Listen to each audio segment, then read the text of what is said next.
All right. So, hey guys, Welcome back to Juicy Brush Podcast. Wow. welcome back, everyone. So as you can tell, there's a third person here sitting on the couch, Yes. and it's none other than Efe Vardar. Yes. It's Efe me. Vardar, the one and only. Thank you so much, guys, for Can you having pronounce me. it correctly better than me? Yeah. Yes. Okay. I'm pretty open with like however you guys pronounce it. It's like Okay. Efe is Efe. Big E. What about that? No, of course. Biggie. I'll take that. Okay. But yeah, Efe Vardar, if you want to be very specific about it. Nice. What kind of name is that? Yeah. For everyone who's interested. It's a Turkish name. I come from Turkey. So Efe is, I guess in the western side of Turkey, there's like these warrior class people that are called Efes. So that's where it comes Called from. Efes. Yeah. They're the That's- Efes. Yeah, That's yeah, yeah. crazy. You're I did literally a not know that. warrior class people. Yeah, I'll send you Doesn't some get pictures. better than that, man. Mhm. Yeah, exactly. That's actually So, really cool. Wow. pretty badass, I guess, when you put it that way. And I guess you being from Turkey is an important part of this episode. I guess so. Definitely. But before we get into that, we'll have a spicy episode today. No pun intended. Right. But before we get into the fun topic that we're going to talk about, let's just intro everyone. Like, who is Efe? Who is Efe? Yeah. Little Who, background. what, just a little where, intro. when is Efe? In terms of like concept art in general. Yeah, like, like just quick intro, just so people know who you are, because we know you. Yeah. You know, I work with you. That's true. Yeah. I went to So- school with you. That is So true. yeah. We have some deep past with you guys. Yeah. And to introduce myself to you guys at home, I'm Efe. I'm from Turkey. I'm a concept artist working at Eidos with Sean at the moment. And previously I studied with Nick in Sin Studio. That's how we know each other. And yeah, I guess that's a general idea of who I am. I live in Montreal, Amazing. as we all do. Love the city, love the culture. Happy to be here. Awesome. Yeah. And you've been working for how long? You're in games? I suppose? guess it's been 6 years now. Awesome. I moved to Montreal 8 years ago, more or less, and got my first job 19 months after, once I finished in studio program, and worked at Warner Brothers for 4 years, about 4 years as a concept artist. Jumped to a different company, Atom Hawk in Vancouver. I was working remotely from Montreal, thanks to COVID situation. Hmm. And yeah, about actually almost a year ago, I started at Eidos with Sean. Yeah. Okay. Yeah. And I guess that was a much different experience going from Atom Hawk to Eidos is probably different because one's freelance, one's in-house. So you kind of got to do the whole spectrum. Yeah, I wouldn't say freelance. I was still like Yeah. in the team, but yeah, definitely different having the opportunity to go to the office, Yeah. see people one-on-one, attend the events and all that. And it was also an outsourcing company, so the pace is a little bit different being in a studio. I'm not saying one is better than the other, it's just different. Nice. yeah. And you do you specialize in environment or do you like to do both characters as well? Yeah, I think I see myself pretty much as a generalist. I'm comfortable jumping around, but I guess I started as an environment concept artist, and that led me to being more proficient at that. So far, actually, all my jobs have been primarily environment concept art, but on my free time, especially since I get a lot of environment stuff done at work, I like to do more like illustrative work and character work outside. So that's been building up a little bit of a portfolio that's been helpful in terms of like getting a little bit more variety. But technically, I guess I'm more of an environment guy. Awesome. Yeah, I Yeah. mean we're on an environment was team, a- so yeah, it's fun. That was a deep explanation of it, but yeah. That's amazing. So Thank you. environment. Thank you for the intro. Man, I stick Awesome. out. I'm surrounded by environment. Yeah, we're gonna get you, man. Yeah, There's no the guy escaping. in Right the now, middle. you're Yeah. surrounded. I'm surrounded in my environment. Oh my God. Yeah. So You're a prop, and we're gonna. Oh, let's not keep going down that. Yeah, forget But- that, folks. Nothing So- was said here. So You talked a bit about the concept art scene here in Montreal. Mhm. You work here, and a big topic we're going to be talking about is going to be kind of your experience moving from another country all the way to here. But is there even a concept art scene in Turkey? Is there something over there, or no? Like, really, this Yeah, like is what was very your different. experience? Like, take us back to the beginning. Like, Mhm. how did this get started for Yeah. people? Because there's probably a lot of people out there who are maybe tuning in and they don't know what to do. They might be in, let's say, a non-Western country, or maybe there's no industry where they are. Like, take us Mhm. back. Like, we're really curious. Yeah, my experience definitely relates more to 8 years ago, how it was. I'm sure it's slightly different now. When I wanted to be a concept artist and looked around, there wasn't any concept art specific um, school or education, but we have a pretty good fine arts culture, I guess. There's a lot of ateliers that you can go to, run by like individual artists. Mhm. The main idea is to get you ready for fine arts universities because you usually need to take a like talent exam. So I actually ended up going to a couple of those prior. It really helped me learn how to draw like in a very basic sense, but it was really valuable. And I believe today too, that's still a thing where if you are interested in art, if whether it be from I don't know product designers to fine artists, sculptors, they all kind of go through this like atelier system, making their way to into a university, and then from there joining the I guess The art. workforce. Yeah. But in terms of specifically games, movies, definitely compared to Canada, compared to US, and even most of Europe, there isn't a lot of opportunities for like AAA companies where you can specifically do environment concept art. I feel like in Turkey, if you want to pursue this passion, it might be more freelancing for outside of country clients, or in the country, there's a lot of like smaller studios, indie studios, where you might want to know a little bit more than concept art and maybe do the animation as well, maybe do the assets as well. So what I wanted to do was I just wanted to paint, and concept art, really specifically doing environments for me was like very interesting. So So you knew really early on, kind of what you want to do. yeah, Okay. I would say so, but definitely like things shifted along the way. It's just starting point. I was pretty sure. I had my doubts. Like I didn't pursue concept art immediately from like after high school. I still did the university for more like a graphic design focused program. But as I was approaching like my 20s, when I was like 20, 21, I was like, okay, let's let's dedicate to something. Because you, something that I experienced when I was younger is that it's not always you get educated by the system, depending on what they think artists should be. Mm, So like when I was, let's say, 15, no one told me concept art was a direction. It was more like, okay, well, I guess you should be a graphic designer. Like that was mhm, the information that was being told to me by all the counselors at my high school, all that kind of stuff.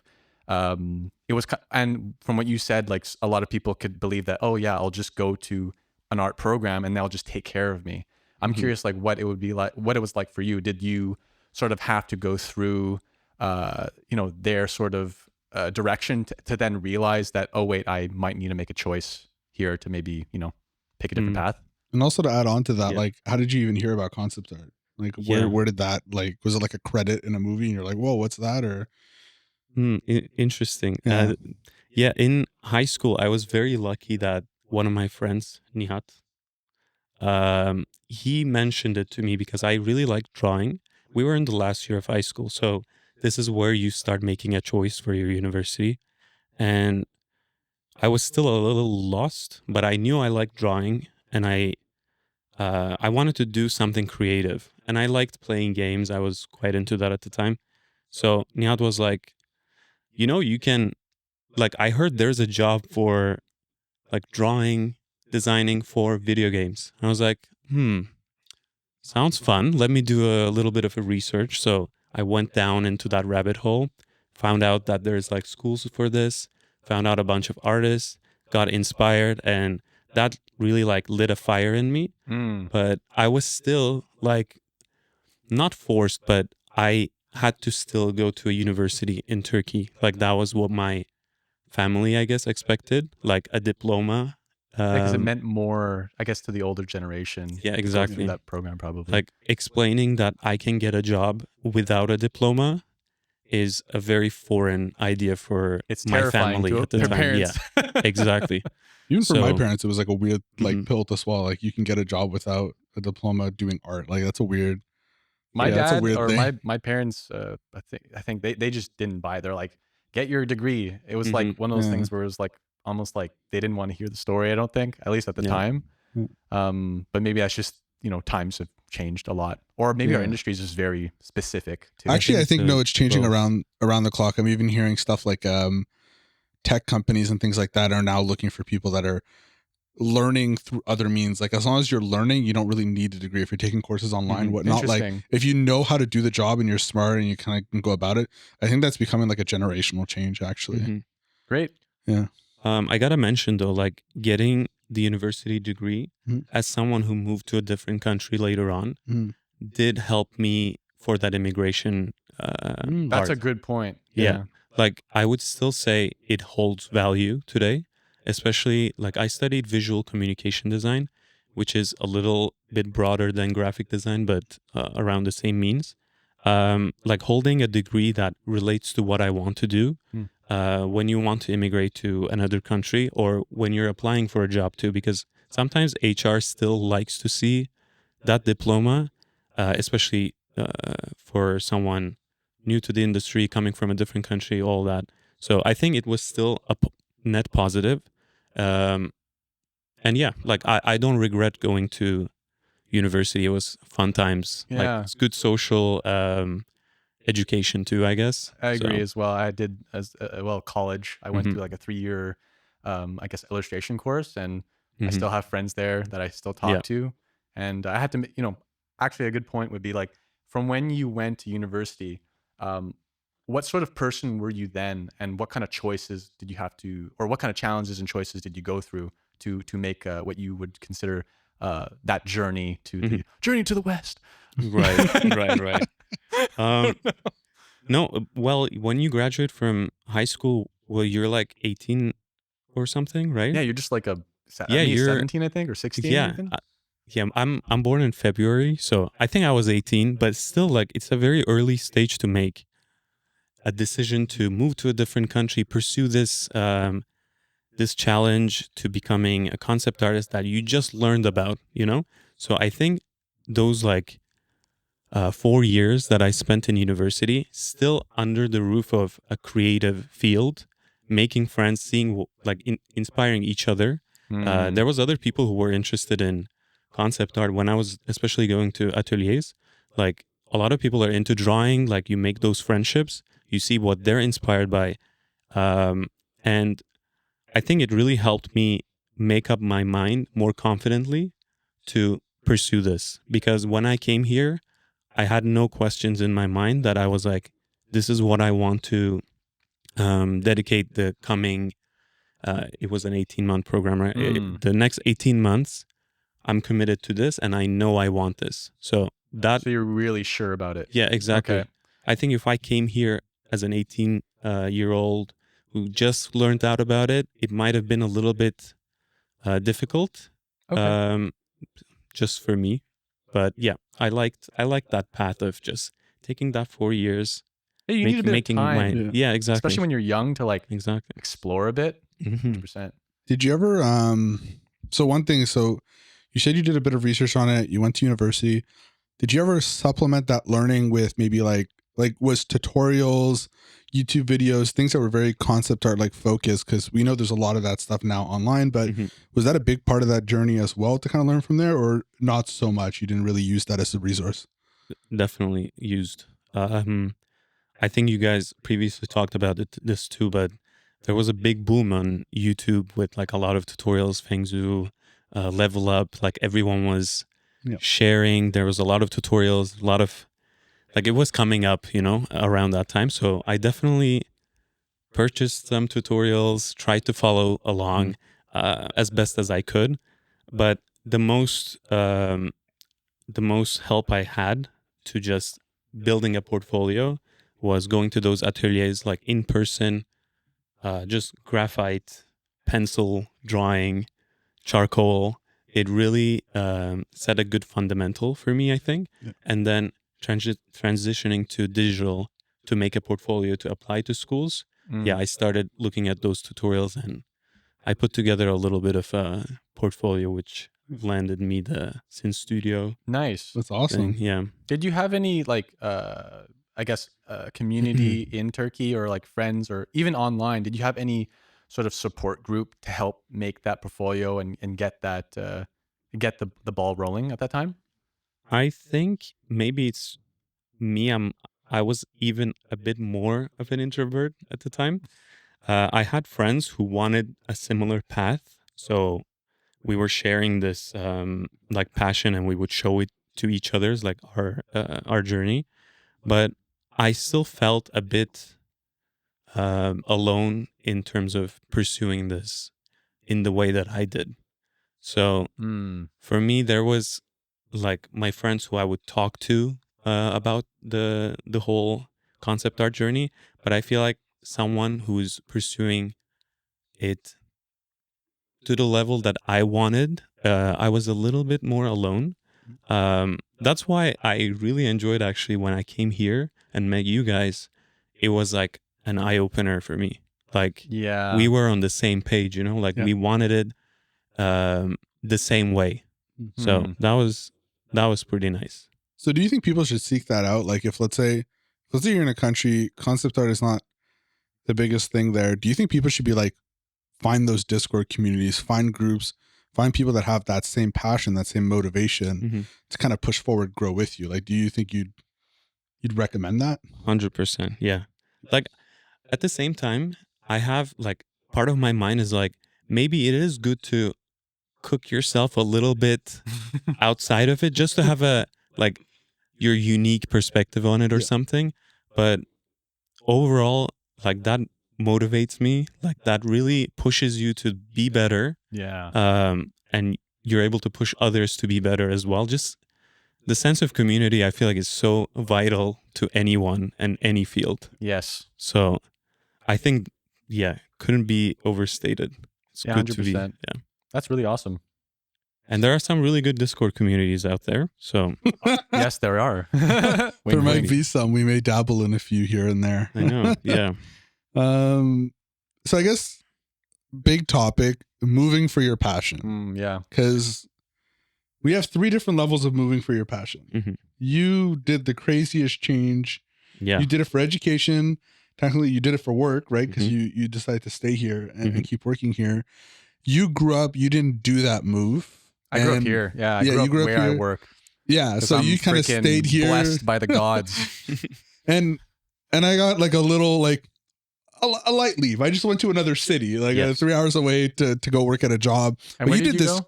You I were- went to Quebec City when I worked at Beanox. So, but you did a crazy move. Like you changed continents, and I got stressed moving to another city. I found that very stressful. So, what was that experience like going to another continent, another country? Yeah, like That walk must be us pretty through, crazy. you know, when you were contemplating it Mhm. and maybe some challenges that you went through, because that's a big decision. A lot Yeah. of, I would say, a lot Yeah. of these big decisions have those, you know, I would say you have to answer big questions in your mind, like, okay, well, am I okay with this? Is this worth it? All those kind of questions. I think, yeah, it's a huge decision for sure. Especially at that age. Just leaving like your family behind, a lot of your friends behind, and just like almost starting over. It's pretty big. But at the same time, a lot of my friends were also moving outside of the country right after our university journey. And that made it seem a little bit more maybe normal for me. Like I was like, oh, like some of my best friends are also leaving the country. So that was kind of the way I wanted to explore the world a little bit as well. Just see some different parts, have at least a little bit of a different perspective. And when I moved here too, I saw like in our Sin Studio class, there was a lot of people who came from like far away countries. We were So like 20, and I think only 3 of us came from Montreal out of the 20 yeah, people. exactly. So like and like seeing that also made like for whatever reason, maybe it's because we were right in it. There was a lot of stress. There was a lot of like, okay, we got to make a decision type of mentality, but I didn't feel the importance of how big of a move I was making until I got a job and I settled. And then I was like, wow, okay, this whole like 2-year journey was insane. Like I feel like I couldn't process it at the time. So it was what? Can you walk us through what that means exactly? Yeah, so like I left everything behind, came to a new country.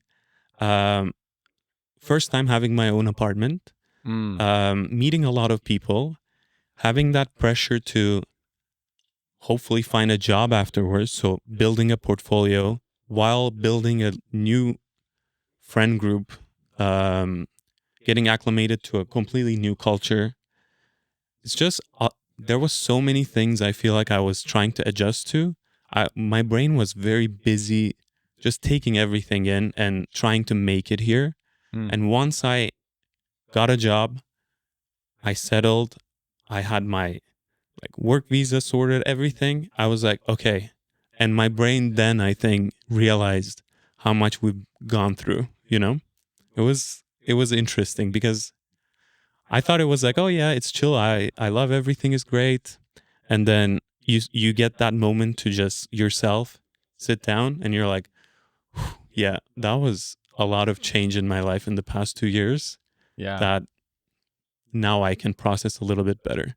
So Did it ever impact you negatively? Because we had a few classmates that it did affect a little bit more, whether it was anxiety or a little bit of depression and stuff. 'Cause it's a big change to leave your home country and just be away from family and the friends you've made your whole life. So was that ever did it ever affect you in a way that you had to really kind of take that time, process it, and or maybe even sometimes where you're like, maybe I don't want to do this, I want to go back home.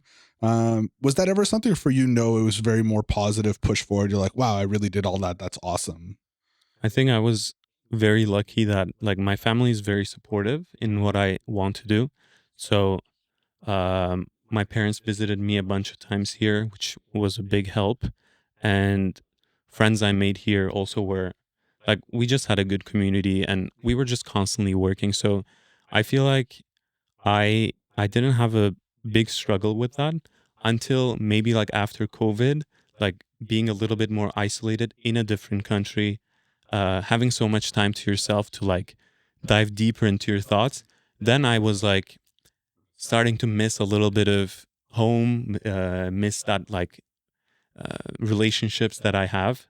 But now that we're out of it, I immediately went back to Turkey, visited my family, visited the country.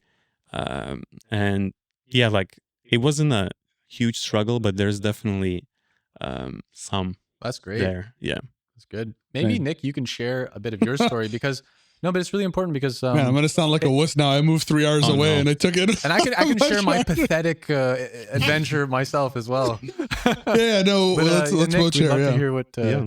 Yeah, so I didn't move as far. I moved only like 3.5 hours away. I moved to Quebec City. It's where I got my second job, working at Beanox. And, I was really excited at first. I got to work on Call of Duty, and it's a game I grew up playing. I loved it. So I was like super excited. But I started developing anxiety when I moved, whether that was due to the move or due to other reasons. Like, it could be because of the move or something else. But I personally, I really struggled with it. So that was something that negatively impacted me and my experience moving. It got to the point where I was having a lot of anxiety, a lot of panic attacks. I'd get them at work. I'd get them like twice a day. There was a point where I'd get them like twice a day. Like it was pretty bad. Okay. like it was not the best experience. The move wasn't the best experience. And that's what's kind of so weird, because I really loved my job. I love the people that I worked with, but it's like the second I zoomed out of work, I was not enjoying the experience around. That's interesting. That was really hard, because at least for me, I had all of you as friends that I made in Montreal. I had all my friends I grew up with in high school. And it was like everybody was doing stuff, and it kind of felt like you were left behind. I couldn't do all these things. I couldn't go out. After doing a year and a half of like a program, it was like I still couldn't go out as much, hang out with friends. I lost all of that. And I already kind of lost it in the program a bit, focusing on my studies. So yeah, I found that a little bit hard. You add the burnout of doing an intensive program. Like, I think everything just hit me at once. And I think like it was probably hard to manage, but I'm good now. Better That's now. good to hear. It's a very different story, too, which is good to know. Yeah. Do you want to hear my pathetic story? But I think, with Nick's though, like I want to differentiate one thing. That's like, I moved and I went to a school where there's a lot of people around your same age doing the same assignments. Like there's a little bit more of a community than going to a work space, I think, because there I feel like most people have their life a little bit more figured out. Like they're maybe in like long-term committed relationships. They're married, they have kids. There's less of a social opportunity when you go for a job. Yeah. As opposed to like a school, because at school we had a lot of activities, like we spent a lot of time. So I think that also helped me. So I can see how that, like going for a job being more isolating. It was. That makes sense. You're exactly right. Actually, I'd hang out with people at the office. There was a lot of very, very nice people. Mm-hmm. But then outside of that, it was always like, oh, I'm hanging out with my group of friends. Oh, I'm hanging out with my wife, or like, and they already had their established life. They grew up in Quebec City. They had everything there already. So it's like inserting yourself and finding that group to be with and have stuff to do was extremely hard. Like It's tough. I found that is a good point to bring up, true, because you got brought here, but then at least we were all together. Like we would go to school every day, and you had people to kind of rely on. Everyone was new here. Like you said, only 3-4 people, I guess, was from here. So for everyone, this was a new city. No one knew anyone. Yeah. So it was much easier to build a community where you can actually like consistently hang out. And everyone's like kind of on the same page. Exactly. You know, like everyone's, you want the same you have thing. like, 10, 15 people that literally understand exactly what you're going through, which may not be the case for what you went through, Nick, because you kind of came as like, were you only like hired as a single junior entering a team in a new city? Yeah. Yeah. It was originally supposed to be 2. I think the goal was to hire 2 people from Sid Studio, but they only ended up with going 1 in the end. Again, the fact that it was a French city, I think, turned away a lot of people in our program because, I don't think we didn't have, I know the program's changed now. Like they're doing French classes because you kind of need it, but in our batch, that wasn't a thing. Like we didn't need French classes for the program. So, well, yeah, it's a pretty big thing to go to a French city and go there. So I was the only one that ended up going. So the culture for you was a challenge, you'd say, or? It was a lot more French than I was used to. I mean, I grew up in a half kind of French, half English family. I'm bilingual, but it was definitely a different culture. Going from Montreal, like, okay, I grew up in the suburbs, so already that's extremely quiet, right? Like it's, you just have your neighbors, that's about it. I'm used to that kind of life. Then I went to school downtown, and that was pretty jarring because I'd never really been downtown much. I wasn't used to that kind of like city life, and I'd spend my whole time there. So many people, like it's a lot. Like you're not used to that, and then doing that, but like alone in another city, like I felt like a fish out of water, I guess is the way to explain it. I like my suburb life. It's kind of nice and it's nice and quiet. This podcast is being filmed in the suburbs. In the suburbs, yeah. This is a nice. It's nice and quiet, but I think if I got the opportunity to do it again, try that out. Yeah, what would you do differently? It's because not that I would. You know yourself a bit more now, right? Maybe the secret is wait till you get married, then do it. So you move with somebody. You heard it here, folks. Get married. Get that ring. Get that ring. I say that because I actually met somebody at Beanox who also moved from Montreal, but they were a level designer, so they weren't a concept artist. But he moved out with his girlfriend, so he didn't find it as bad because he had somebody that he kind of grew up with and was able to hang out with all the time. So he took it a lot easier than I did. So maybe the secret is, get married, have a relationship, then move somewhere. That's easy. Right? Right? Yeah. Just do it. Just figure that out. Just figure that out and go. But no, I think I'd try it again. I think, Interesting. it happens. You learn the lessons, you get the experience. It would be silly not to try it again. I think, there's so much to explore out in the world, so many cool companies around the world, or even just going just for a bit to take a vacation for like a month somewhere and just trying moving again and being in another country or another city. Definitely an experience I would like to do again. Give it another shot. It's one of the advantages for our job, I think, Yeah. is that you can work Remotely, anywhere. Yeah. So, Yeah, it's a thank you, COVID, actually, for that. Yeah. It's one of the little blessings that you don't see, but it's like now we have the option to do that. Rent a house in Hawaii and just bring a PC there, and then you work remotely for a month in Hawaii. Yeah, we'll be like Craig Mullins. Just like live the life.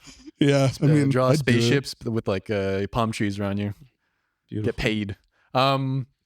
Just because I want to contrast you guys' stories, I'd like to share my pathetic adventure. I mean, don't start it off like that. I'm doing it. Let us say it midway through, Because and I can also comment on being someone who is very like there are like when you get let's say a pet or something, especially cats. There are certain animals that take a while to get accustomed to their environment. About 3 months. And I feel like I don't know if you're like me, but I take a long time to I would say be like comfortable in a new environment. So some would say I'm still not comfortable almost 30 maybe you're years lagging. into my you got life. like huge ping when it comes to I'm kidding. But I can maybe speak to like maybe my experiences regarding that. But just to share with you, go ahead. I was a bit on the lucky side regarding making a decision to pursue this new career. I was studying in Montreal. I was born in Montreal. So for me, it was just as simple as just taking the metro to work. I would take the metro. I would actually drive and then take the metro to get this in studio. Everyone was here. All my friends were here. I would obviously live at my parents at the time. And even when I got, my first job, which was at WB, I got the job. I got the email saying I got the job in my in the basement of my parents' house. So for me, it was it was a bit of a contrast to you guys, where you actually literally crossed the continent, made this huge decision, left everyone behind. Yeah, but at the completely same time, different. It doesn't have to be like a full-on struggle to go where you want. I think like you have all these opportunities like that are closer around you. So if there's something that works for you that's close, that's perfect. I'm not complaining. Yeah, that's perfect. But it's just like I guess another thing to mention is that like if you are a little like me, we're like when I did move out and I was with someone at the time, even that was like a huge leap, like just going into an apartment. Like it was one of those things where I did have someone, like, so I wasn't married, but I did have someone to make it a bit easier. That's the secret. You have to bring someone with you. So yeah. So buy a parrot or something, maybe. You have like a little at you least can like background noise. Yeah, or you can get like a dog. Or a dog. Yeah. I couldn't actually, because all the places I rented wouldn't let me have a dog. If not, I probably would have gotten one. That's why you got Quebec. panic attacks. No dogs. You needed a emotional support dog. That's exactly what I needed. Yeah. Yeah. But if anyone here is like me, like maybe there are things you can do to make it easier, because if there's one thing that is a bit of a challenge when it comes to making learning easy, like especially if you want to move to a new country and join a school and really get the most out of your experience, is to stabilize yourself so you have as much energy to dedicate to the studies. Yeah. Maybe there's some things that could help, and I guess support would be one of them. So, any of you guys have any pets? Yeah, I do. I have a dog, husky. The least husky in the world. What I've never had a husky, so I don't know how their thing is, but huskies are supposed to be this dog that, one, they're very moody. They don't like to listen. They can be very loud. They howl a lot. They're very destructive. They can be a lot to handle, right? Not yours. Not mine. To be just To be fair, Least husky. it was a rescue. So she had a lot of trauma when I got her, to the point that just petting her would scare her. Like her tail would go between her leg, and she was specifically scared of guys. So I'm assuming the owner beforehand was a guy, because with my mom, she was like a lot more, and anybody else in my family, she was a little bit more comfortable with them. But if it was like my dad or me or somebody else, like she was a lot more scared. Now she's like, she lights up. She's much better now. But even now, she's extremely quiet. She doesn't bark. She just likes to sleep in a corner. She's not destructive. Like, she's the least husky that I've ever seen. My friends who know about huskies, they're kind of like, this is not a they'll break husky. down doors because you leave. Yeah, and That's wild. what she does is she lies down at the door, peeks her head up, and just watches the car and waits for you to come back. And then like Very cute. no destruction. Like she just chills and like she waits. And it's a very, very peaceful husky. You got like a very tame, like low energy husky. Yeah, I think any husky I get after that would probably just like wouldn't be an unfair kind of thing to expect out of them. So maybe I'll never go with a husky again, just to keep that memory perfect. But yeah, she's a great dog. What about you? Me, I used to have a cat in Turkey. Had to leave him behind as well. He since passed. Muffin, rest in peace. Rest in peace, Muffin. But I see a lot of artists having cats, I guess, or like pets in general. Good hand emotional warmers. support. They just lie down on your hands while you work. Yeah, they're super chill. Yeah. Sweet. I love. And I don't see any Nope. I got pets, plants. plants. One needs a little help, but They're doing okay. we're doing all right. I'm trying to pick the easiest plants I Mhm. can. But would you both get an animal? Like, would you get a cat again? And would you consider getting an animal? I got a cat for 3 days, Oh, and it was Oh, terrible. that's true. Oh, I wow. forgot Okay. about that.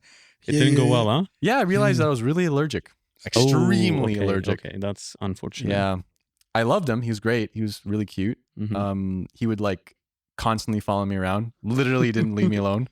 I was like, this is great. And then after like 2 hours, I'm like, bro, leave me alone. Go do something else. But yeah, it was really challenging. Like on the third day, I was trying to like beat the allergy. I was trying to, and sorry for everyone listening if you want to hear more about art. Huge tangent. We'll bring it back. Yeah, I was trying to beat the allergy. Like like a friend of mine was just tough it out. Your system will get used to it. And I was like, okay. But on the third morning, I woke up. I literally couldn't like open my eyes. Yeah. And that's when I was just like, I'm getting this cat the fuck out of my house. Understandable. If your body is not cooperating, that's No, it was Yeah. painful, man. No. But anyways, Get a hairless cat. Those No, wrinkly ones. nah. They're adorable. they're cute. Yeah, they're kind of cute. There's something about them. It's kind of cute. And they have no hair. yeah. Don't get a hairless dog. I don't think that's a thing, but Yeah, I don't is know it if a those thing? exist. I haven't seen, but There's You never hypoallergenic know. dogs. Like there's some dogs that have kind of furs that are like really allergy friendly. Like there are specific kinds, but maybe looking into that. Yep. There's So- a lot of choices for your support animal. Yeah. yes. Yeah. Yes. Or get a pigeon.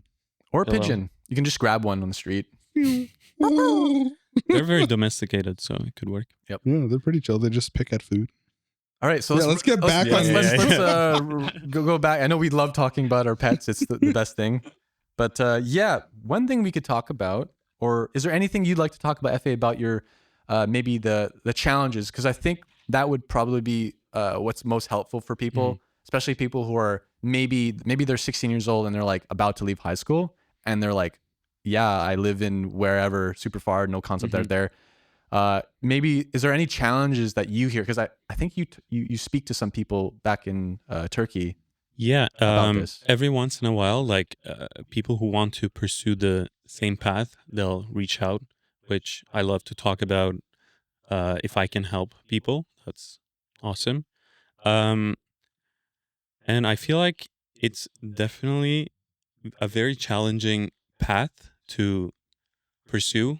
Like there's a lot you can do inside of your circle, like where you live, pursuing something that's so out there and is not as developed around you. It has multiple challenges where it starts from explaining it to your parents or your friends, like feeling a little bit misunderstood about what you want to do.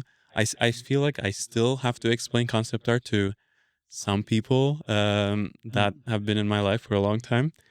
So challenges start there, but yeah, I don't know. Because it is a big. I had to explain to my dad, and Mhm. my mom was a bit more supportive, but at the time I had to explain to my dad. He's probably listening, but yeah, it's like I had to explain it to. I had to explain that yes, this is a thing that I can succeed at, and you don't have to worry about me, not being able to afford rent. And it's a challenging question because it was really new at the time. Like, it wasn't Mhm. like it wasn't like, hey, I want to be a graphic designer, and that's a very understood job. Yeah. Exactly. You can afford rent as a concept artist? I just yeah. So far, Wow. so I don't know how good. to answer that. Wow, insane. So far, insane. so good. Yeah, so Getting far paid. I can. Yeah, it's But been great. I feel like some of those challenges now, like in comparison to 8 years ago when we were first getting into this, have changed or evolved. Now I feel like maybe there's a little bit better of an understanding of what concept art is. And also there's an abundance of resources to learn from, even if you choose not to go for a school that's in another country. And also after COVID, I think most of the companies are more lenient on hiring people from overseas in other countries. So I feel like those challenges that we faced at the time, maybe I don't want to say it got better. It probably just evolved to new challenges. There's definitely bigger competition Oh, that's a big. because of That's a that, good point actually right? to bring Because up. like when we graduated, I remember like just being here, being able to go meet people face to face, it definitely makes things a little bit easier. Whereas now, like the pool of concept artists is much more vast, and I guess the level is getting better and better with all these resources. So there's definitely new challenges. And especially in this current climate right now is not the best, so that makes it even harder. But the thing is, with more people knowing, more countries are also developing, like more studios are opening up in different regions. And that's like, allowing for jobs in those countries for concept art, because at a time the concept art, like, you'd have really big companies in Japan, you'd have really big companies in the States, like a few in Europe and some of the main hubs, and a bit in Montreal, and Vancouver was mostly for movies. But now, like, you're starting to see studios opening up, and pretty big studios that are opening up in different countries around the world. Like, it's not like you don't, maybe like, we fast forward in 10 years, maybe 15 years, maybe people won't have to move as much to get a job in the video game industry. It might be a more worldwide kind of position, really. Do you recommend to people that ask you questions, let's say people back at your hometown, to like stay where they are, or do you generally recommend to move if they can? So another thing that changed in specifically with the situation in Turkey is economically it's much harder now to do this move.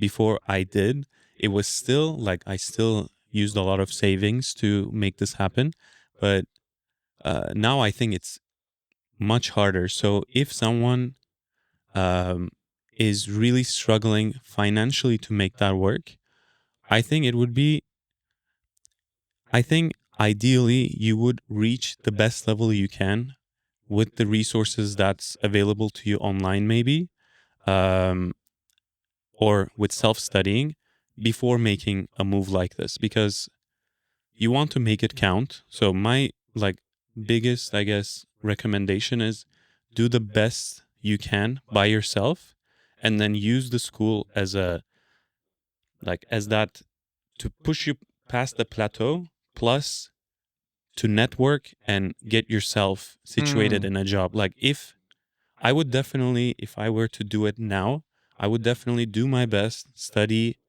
by myself, get my portfolio to a level, maybe with a mentorship or something like where I am. And then if get stuck in a plateau, then moving to a different country, getting yourself to a new environment could be beneficial, but I don't think it's necessary. if that makes sense. I Yeah, don't know what you guys it's think a about it. tough decision because I've met a lot of people. I go to these little events at Montreal where Mhm. concept artists will get together and network. There's a lot of people who are actually quite good. Like they're probably junior level. They could get art, and they come here because they want to be around all the people who are Mhm. working. And I think it's like more of a getting more opportunity to get a job. Yeah. So it may be a good thing to kind of consider that. But at the same time, there are some people, and I'm probably one of them, where maybe I wouldn't be as motivated to when I'm alone. So there's Mhm. something nice about being surrounded by people. So Yeah, it's good to know what kind of person you are, I guess, in terms of like be honest with yourself. Am I actually gonna be able to put my whole effort into it if I'm alone without a curriculum, without someone telling me like or guiding me? Yeah, I actually, I guess, good thing you brought it up because I feel like I need structure when it comes to studying. Like I hit a plateau pretty early. Like it was fun, and then I just had trouble pushing past that plateau where like I just needed someone's guidance to be like, you probably need to study this instead of just falling into what feels comfortable for you. You know, after a while, you start enjoying a certain aspect of concept art maybe, and you just keep doing the same thing instead of like addressing some core problems that will actually improve your art. You just start, doing the same thing over and over. It's hard to have that like discipline to do it yourself. Mhm.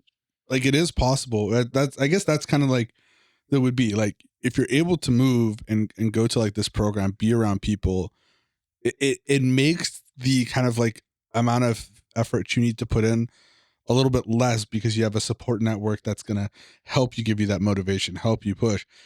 You can do it on your own. It's not impossible. It's just harder, right? Like you need to be there, more disciplined. You need to be able to hold yourself accountable. And yeah, like it's definitely doable, but hard. Yeah, I guess it depends on like who you are too, Yeah. because my brother is a testament to doing it himself is the best thing ever. Yeah. Yeah. He just, did an amazing job.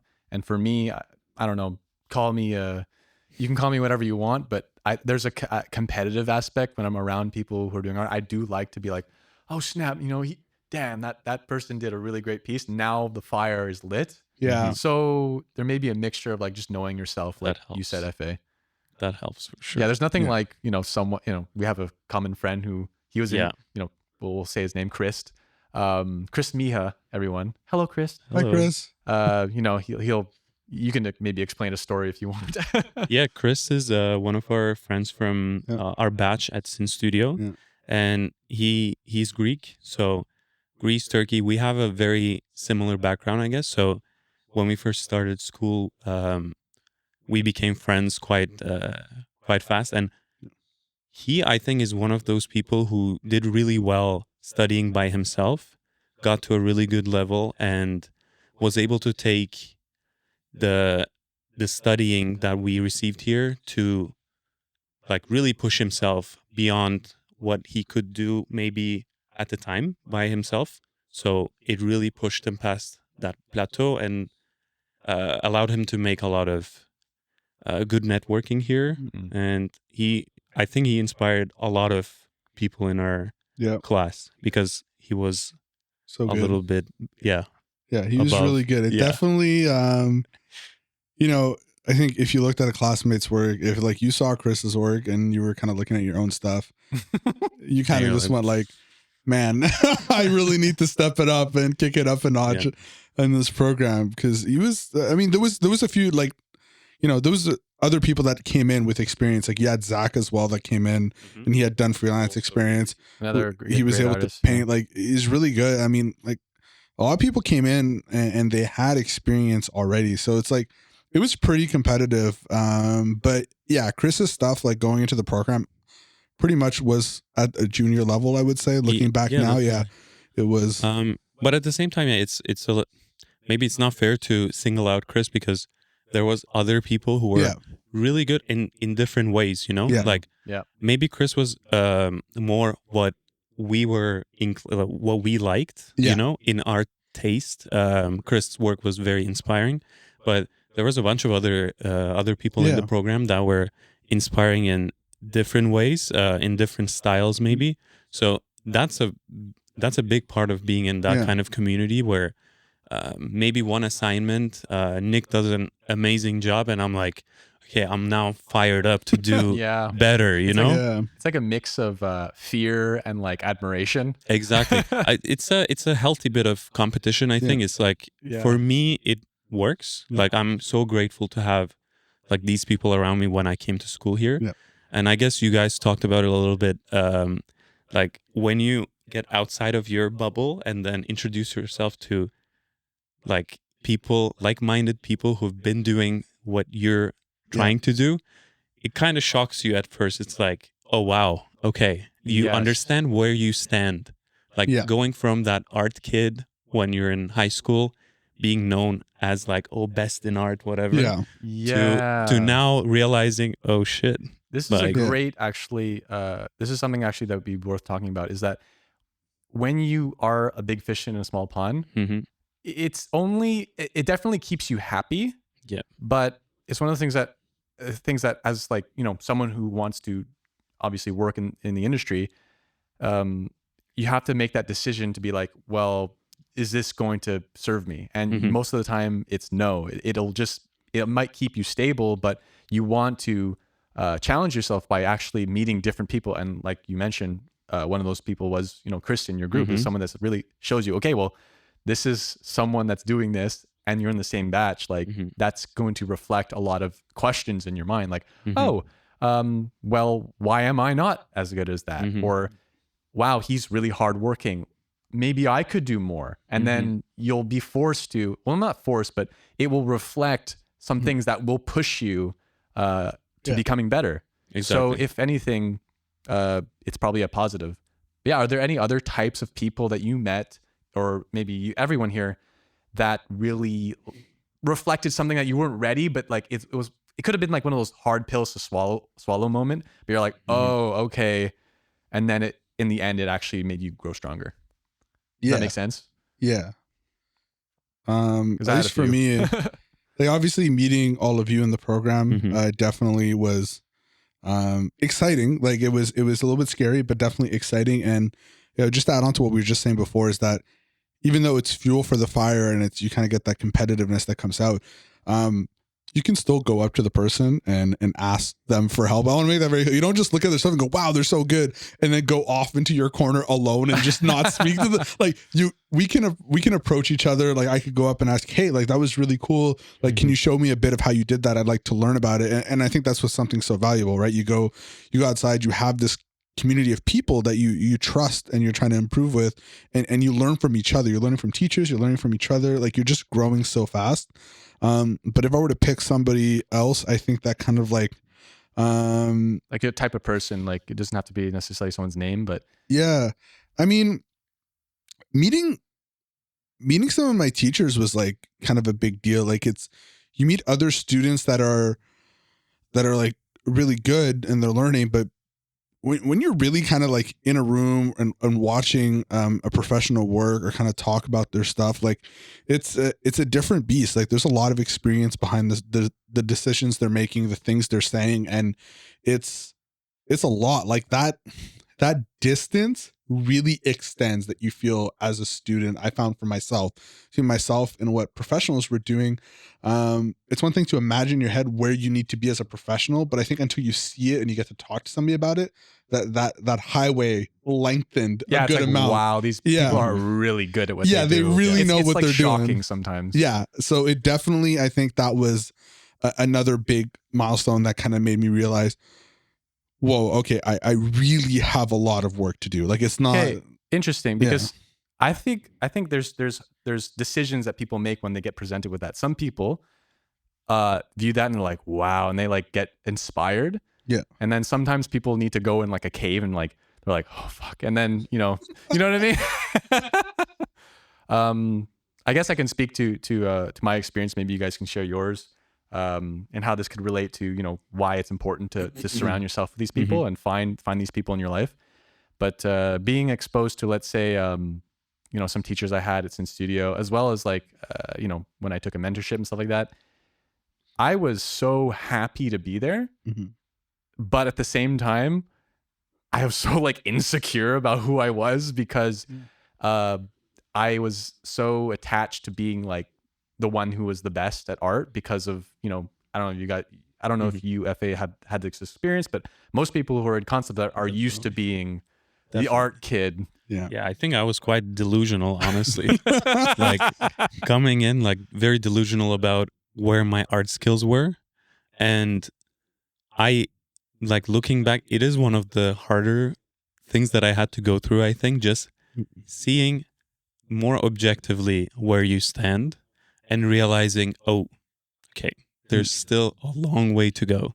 So actually kind of interesting about that. So we're always talking about these things that are hard about art. And I remember I said something and you're like, I don't agree. You said, I was saying that I didn't find learning art that hard. I found some aspects of it were really challenging to overcome, but as a whole, like the path is very straightforward. There's like, I never said that. Interesting. No, we talked about, I said that and you said you disagreed. We were talking about it. Anyways, we could talk about it now, but I don't think I ever said learning art was easy. It was fucking hard, man. I said it. Yeah, you guys had the opposite views on that. We had opposite. Maybe get a little more precise then. So, and kind of what I mean by that is that a lot of times when we're talking about hardship of art, it's like, that's kind of what I mean. Like a lot of it is like mental, like the learning of art. It's, you do your fundamentals, you learn about perspective, you learn how to render, you do the studies, you do the exercises, and you practice and you iterate. Like the process is very straightforward, get feedback, rinse and repeat. A lot of these challenges that I find are really hard to overcome, the blocks that are the most challenging really have nothing to do with you drawing. They're no, it's go on. It's that journey that makes it so hard, realizing that you're not amazing, like realizing that whatever that means to you too. Yeah. Some people like that, but some people it destroys them. Yeah, learning how to take feedback is such a, like, if you want to talk about learning art, you have to first learn how to take and receive feedback, because if you can't do that, like learning art is like, put it to the side for a second, learn how to take feedback. That's going to help that thing. Yeah. So like, that's why I kind of mean like the learning of the art skill. And a lot of teachers have said that like learning your fundamentals, it happens over time. It's not, don't worry about that. You will learn it. But like really what's challenging is all these things that are non-drawing related, I find, in the journey. Yeah, drawing is like art, I guess, is pretty special for most people. It really connects very deeply to maybe who you are, or like it's a form of self-expression. For some reason, it's so weird because for I artists, it's don't like know why. very common. But if you were, let's say, becoming a plumber, Yeah. you won't have like a self-identity crisis. Exactly. If someone says, "Oh, you didn't do it right as a, I don't know, other profession," you don't take it. Maybe people do, but I feel like you don't take it as personal. I don't know. Yeah. I mean, yeah, like it might be that. I don't think when I worked my student job, I took it that personal. You just kind of did your job. Like, I don't know. But yeah, I don't know. Like, what do you think on that? Because like I guess that's what I mean when I say stuff like when I'm sorry saying for the banging if you hear it. Guys. Yeah, sorry about Someone's that. Someone's doing work upstairs. I think. I don't think the mics are gonna pick it up. I But keep thinking someone is knocking on the door. And I'm like, but that's kind of what I mean by art is easy. Is like the drawing aspect is actually a very straightforward. What you need to do is very clear and outline. So many artists talk about what you need to do. What's really hard about it is everything that's non-drawing related. So I guess it'd be more like the relationship you have with whatever. Yeah. Because the way I see it is, let's say you have some sort of resistance that comes up. Let's say for me, it was like, I remember being in class once and I couldn't get, for me, I was trying to do an interior class. Yeah. And I was just so bombarded with so much information. At the time, I was like, I can't get it right. Like it was so much information. Yeah. Didn't know where to start.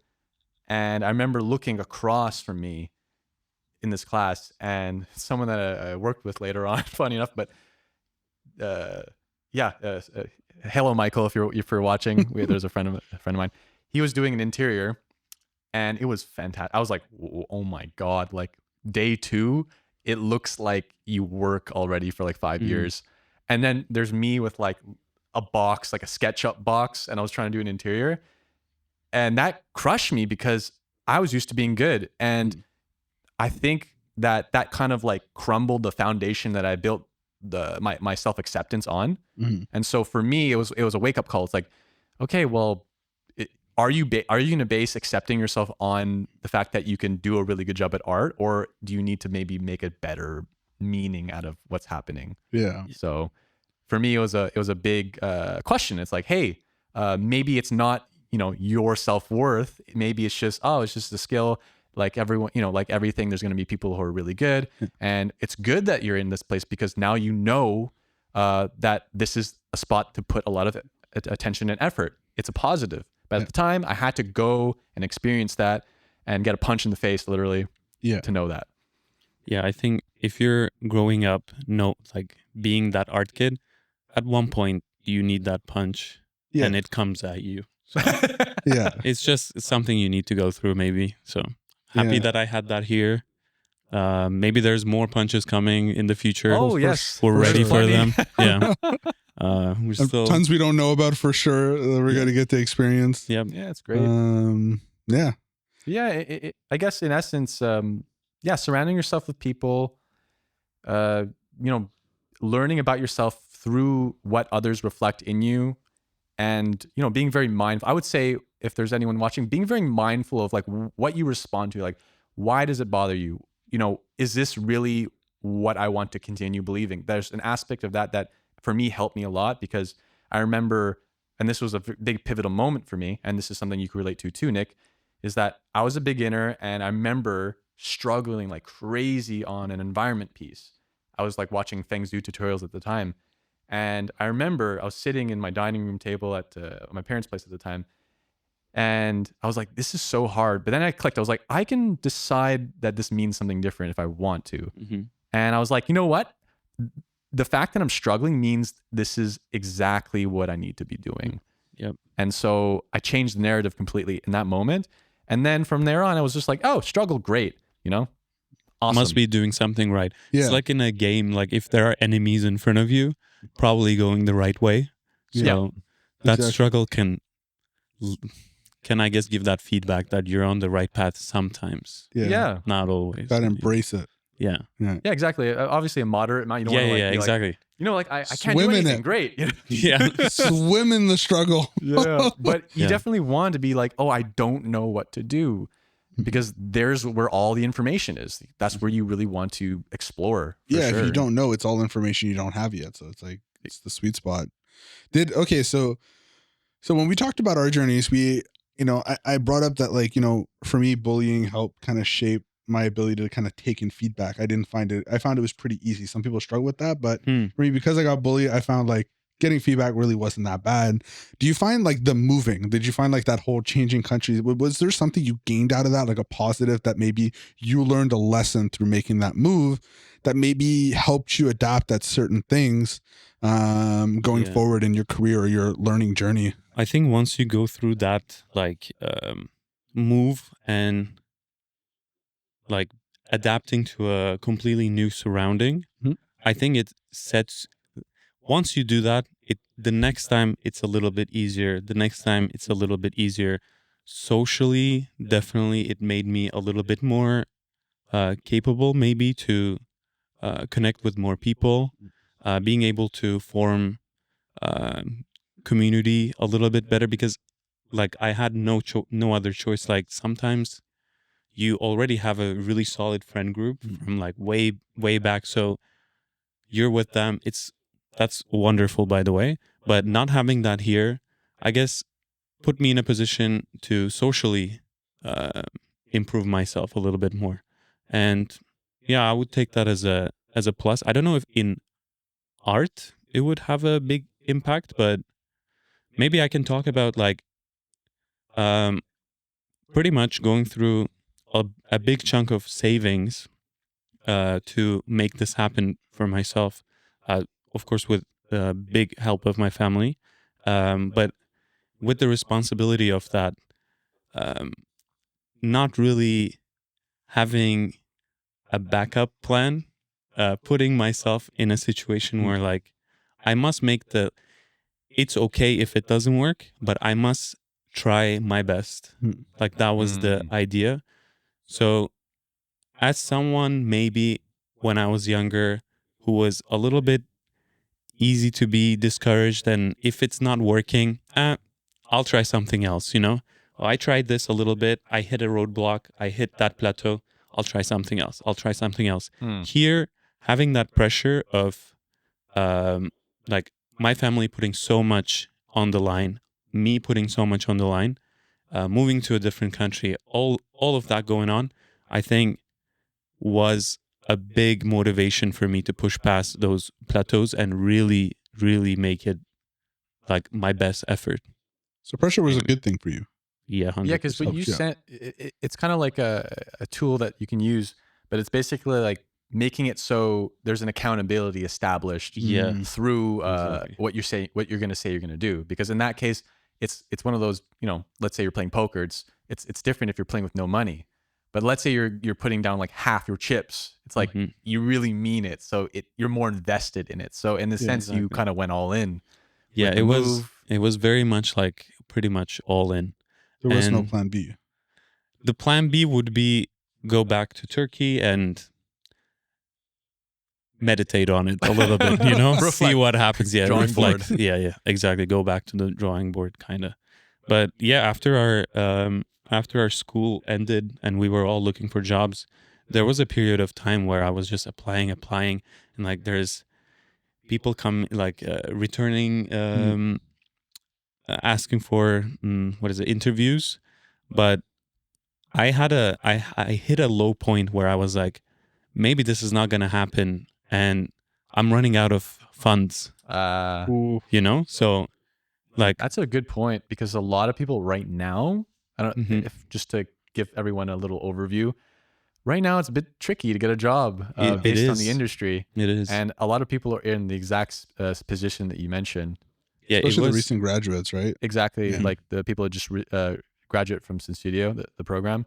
it was so like for me it was very stressful, like probably top 3 stressful moments of my life.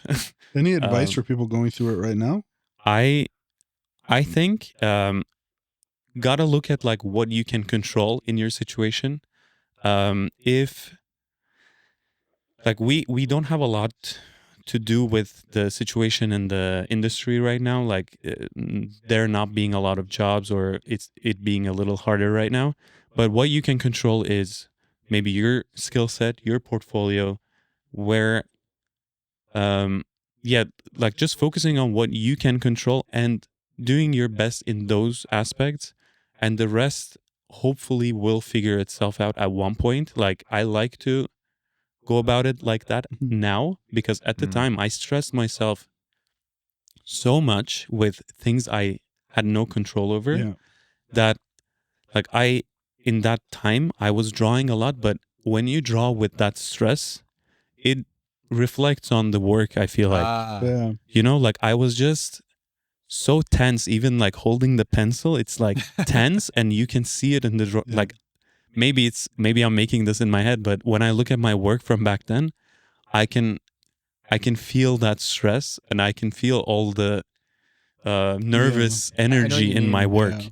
And once actually I got a job and I felt secure, is when I made the biggest improvements in my art, I think, because finally I was calm and the fog in my brain was a little bit gone from that stress. So I was like, okay, we can slow down, we can take it day by day, focus on what Yeah. I need to focus. I So feel like with because I can't relate as much, as you know, I have a very cushiony, adventure. Show off. Not even I'm trying to downplay myself. Look at you growing up and working where But you look at me, you grew up. I didn't have to move, and I could just study in my basement kind of thing. Mhm. Hooray. But at the same time, I want to try to relate as much as I can to what you went through, and what people right now are going through who are looking for a job in this weird Mhm. environment.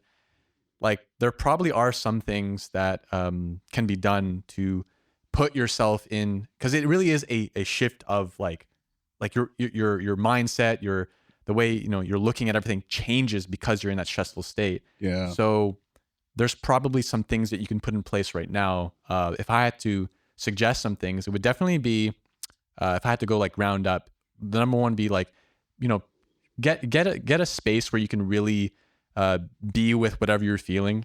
This is kind of like me and my more therapeutic approach, because I'm into therapy, is, you know, be okay with just being with whatever is there, because, you know, we all go through very hard experiences where, you know, let's say a little thing happens one day and then you're kind of in a very stressful moment. It's okay that you're going through that. Just know that it's perfectly normal, and you're allowed to accept and love yourself. So that would be like step one. But beyond that, there is a lot of value in, you know, you could always find these groups where people are actually going through the same thing as you. So knowing that, you know, it's not just you kind of, you know, with spikes around you, and that's not really the full picture. There are people that you can talk to. You can, you know, ask, hey, what are you doing? You can have feedback, all that kind of stuff. Just being someone in, you know, that has friends to talk to. That's great. But at the same time, you can also, build some sort of structure, because that's really the scary part for me is, or for what I went through when I was like uncertain, is there was like no structure. And since there was no structure, it was hard to like feel safe. You know, there's something about having a structure of, oh, I'm going to get paid. Oh, I know what to expect. I don't have to, you know, be very stressed about it. So I don't know if you guys have suggestions of what structures you can put into place in this, you know, turbulent, unpredictable. Well, it kind of is predictable in a sense, but what feels unpredictable of not being able to get a job and not knowing when.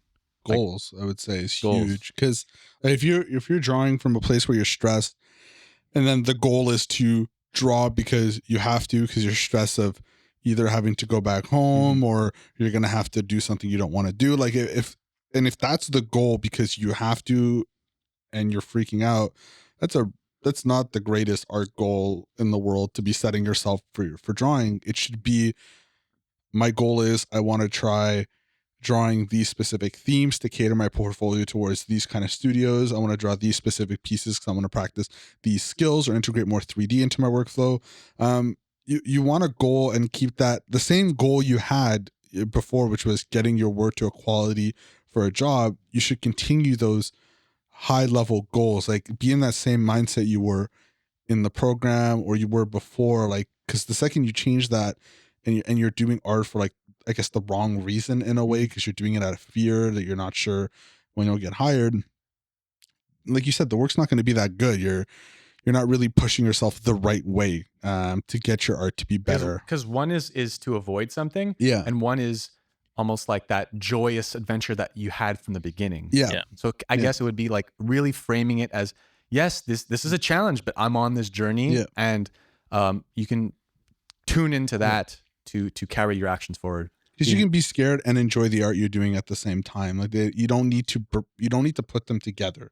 You know, like try and separate that. You can be stressed about the job thing, but when you go to your art, make sure that that's a separate experience. You're really focusing on your own growth, because your own growth is only going to add you more security, because the better you are, the better your chances are going to be. Yeah, it's true. So you want to make sure you're in a good headspace when you're working on your art. And undoing that can be a whole different journey when you start associating stress with your art. Like, because we got into this because I'm guessing it's fun for us to be doing concept art, for us to be drawing, painting. I want it to be famous. Once, well, this is why we're having a podcast. We're getting Nick famous, man. But yeah, like once you relate that to stress, like once that shifts, it's very hard to shift it back. So there's some ways I figured out that have helped me. It would be great to hear. One easy one that I did a long time ago was like something that's very stressful can be reframed if you practice it. So if you're like, oh, I don't know when I'm going to get a job. I don't know when I'm going to get a job. For me, I was like, okay, well, what will make it inevitable that I'll get a job? And like, you really have to ask yourself, like, what makes you getting a job very inevitable? And for me, it was like having obviously a more than outstanding portfolio and finding out how to do that and asking the questions that lead towards a result like that. That would be one area to start. So that will make it, I would say, less stressful for you if you know, okay, I'm doing exactly what I need to be doing. That can relieve a little bit of stress for me, for sure. Yeah, I think that like in my head, that also relates to controlling what you can, like taking control over what you have control over. Yeah. You know, like Exactly. leaving the industry situation right now, which you don't have a control over, No. aside, and being like, okay, what can I do today to make the best odds for myself Yeah. to reach there? I Yeah. love. 100%. I agree with that. It's going to make a world of difference, honestly. And also the thing is that I think, I don't know if there's like an exact science to it, but I would say like, when you get to a certain level to be a junior and get a job, like your work is good enough to do the job. But you're right. There is a point where your portfolio becomes like almost unignorable. Like people will start reaching out to you just because your stuff is like ridiculously good, especially if you're posting a lot on social media, Yep. you're sharing your stuff. There is a point if you get your stuff to a certain level where people want you, like, because you're really, really good. Like That's there kind is of that where you kind of should that point anyway. Yeah, Because it's where you if should aim point, for. let's say if you shoot for the it's cheesy. You shoot for the stars, you'll land. I don't know. Yeah. You know what I mean? Yep, exactly. There is something to it because, if you aim like, let's say, not that far, usually you land a little closer. But if you aim Yeah. like to the best of the best, Yeah. you're not going to be, let's say, No. the best of the best, but you will land pretty damn far. So Maybe you'll be. yeah, or maybe Who's you to will say, be. You know, Yeah. do your best. I won't make a prediction for you.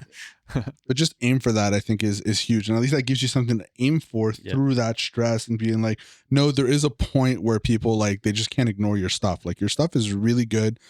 Companies want you, whether it's for a little bit of freelance, you're going to start hearing from people, especially if you're posting. It might not be the best companies that are hitting you up, maybe like, because you don't have much experience, so you might not get the best pays or the best contract, but at least now you're starting to get bites. Like people are starting to, and you can start building that experience and then be more selective with who you go with. Exactly. So yeah. Yeah. So Anyways, any last comments on your end, FA, for, I would say, people that are thinking of making a big leap? Is there any last like words of wisdom or last chance, you'll never get insights to say that them. you'd like to Last chance. share? Maybe I touched on this before, but I think before doing a leap like that, making sure that you're situating yourself best to take advantage of that leap is, like, to me, that's base level advice. Like that's gonna stay consistent throughout the years, even if the situation in this field changes, or even if you want to do this leap for something else, some other profession. I think it stays same, that you want to do your best and set yourself up as best as you can to take advantage of this leap. Like for me, when I look back, I think the work I've put into my portfolio for that year or 2 years prior to coming here set myself up so I didn't have to figure so many things, plus living here, plus social. So I still I had some in my pocket that I could draw from, whereas I wish I had more time to get prepared even more. So when I look at people in our classroom, people who already had such a great level coming in, I feel like had such a big advantage. So I would say get yourself to that like plateau where you're stuck. You need help, and then use this opportunity to push past. If that makes I like sense. that. Yeah. Like Yeah, it take makes a lot of advantage of sense. what you can do at home. Yeah. And then when you're ready, commit. Yes. Yeah, I like Exactly. that. I think that's good. That's great. Yeah, guys. So that was awesome. Thank you for sharing your story. Of course. That was Thanks amazing. for having me, guys. This is so nice. Don't want to hear that sound again.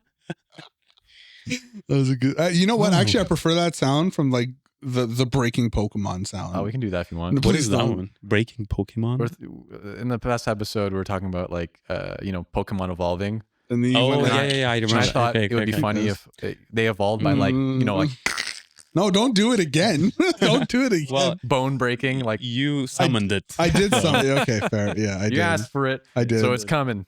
Yeah. So now we get to go into our final segment. We have a the fun visual little segment where we'll look some cool pictures and videos too. Do we want to talk about it Yeah. before we start showing the pictures? Do we want to talk a bit about the linkage of like our fields into other fields and how that affects before we start showing the images? Yeah, well, first let's just talk about. Yeah. So the topic for today is a very cool thing that you, Efe, have been exploring for how long now? Like 2, 3, 4 years? I think if we want to like track it a little bit more, since COVID maybe, because we start spending more time at home, right? So this results in much more time in our hands, and also a different relationship to your home and your space. Because before we had all these like cool office spaces that we would go to for work, and then come back home, just eat, sleep, maybe play some games. Nice. But after COVID, it's like that's where you work now. So you were focusing on interior design. Yeah. Just to sum it up. And I guess interior design and photography, videography, like nice. the whole package, I've been interested in lately. And yeah, I guess let's talk about that a little bit. Yeah, like because we do concept art specifically, but with a lot of art forms, there's a lot of skills that transfer, not all of them, but a lot of them do transfer between different types of art forms. So yeah, so how did concept art one kind of get you interested in those other aspects, photography, interior design, and what skills transferred to help you with that? What did you do? What exactly are you up to as well? Yeah, so these days I make short form videos on interior design. This is nothing like super serious. It's more of a hobby. But it definitely started with photography for me. And then alongside, I was also trying to make my home a little bit more cozy. And I always liked video format as well. Short form is just a little bit easier to dip your toes into. So it all kind of came together. And I feel like as concept artists, like all these years of experience dealing with image making and design, we have a lot of tools in our belt that can translate into a lot of different fields. And it's not one way where these tools work there, but you get to sharpen those tools doing other stuff to maybe even give yourself a little bit more of a unique perspective. I see a lot of concept artists actually being interested in photography, and like what better way to practice your composition, let's say, than going out and taking photos, or even just like dealing with lenses, it gives you such an extra understanding of how images work, right? Yeah, like you have, setting up this podcast, I had to think of, like you said, the lens choices, how to bring out the composition in each of us so it looked good, all that kind of stuff that I was a bit nervous about, but after going through it, I'm like, oh wait, this is very simple. The fundamentals of concept art directly translate. I did want to ask you though, like, so you're doing these short form videos on social media, and I just want to tell everyone, like, you're pretty successful at it. Like, you've got a lot of reach. Yeah, it was kind of out of nowhere for me. Although, like, this was something I wanted to do. Like, I think I mentioned to you, Sean, one day I was like, oh, I'm kind of thinking of making a thing where I share videos of my home for fun. But the reach it got kind of shocked me. Crazy. Like, I was just not expecting. It was more for How like many friends. Did you get? How many views? Some of them have like combined TikTok, Instagram, it's like 2-3 million views. Damn. Which is like, I was shocked. But also I'm like, it gave me a little bit of motivation, and like, I guess maybe it's not the most healthiest motivation to be like, oh, more views. The validation. Validation means I'm doing something. Oh my God. Like, but definitely it's been nice. It gave me that motivation to do maybe a little bit more. And I try to find another way to creatively express myself, I guess, and like show what I'm interested in to others. Yeah, it's And good to take a break sometimes from Exactly. concept art. How does And- that link back? Like, so Mhm. you talked about how like Sorry, just before, because I think people are probably curious about what it is. Let's show right now a video of what you're up to. So we're gonna play a short clip for you guys right now. Yeah, let's do it. So it's going to play up here, and we'll also leave a link. So for anybody that's listening, we'll leave a link in the Spotify, and we'll leave a link in the YouTube, so you can kind of see Subscribe. it. Yeah.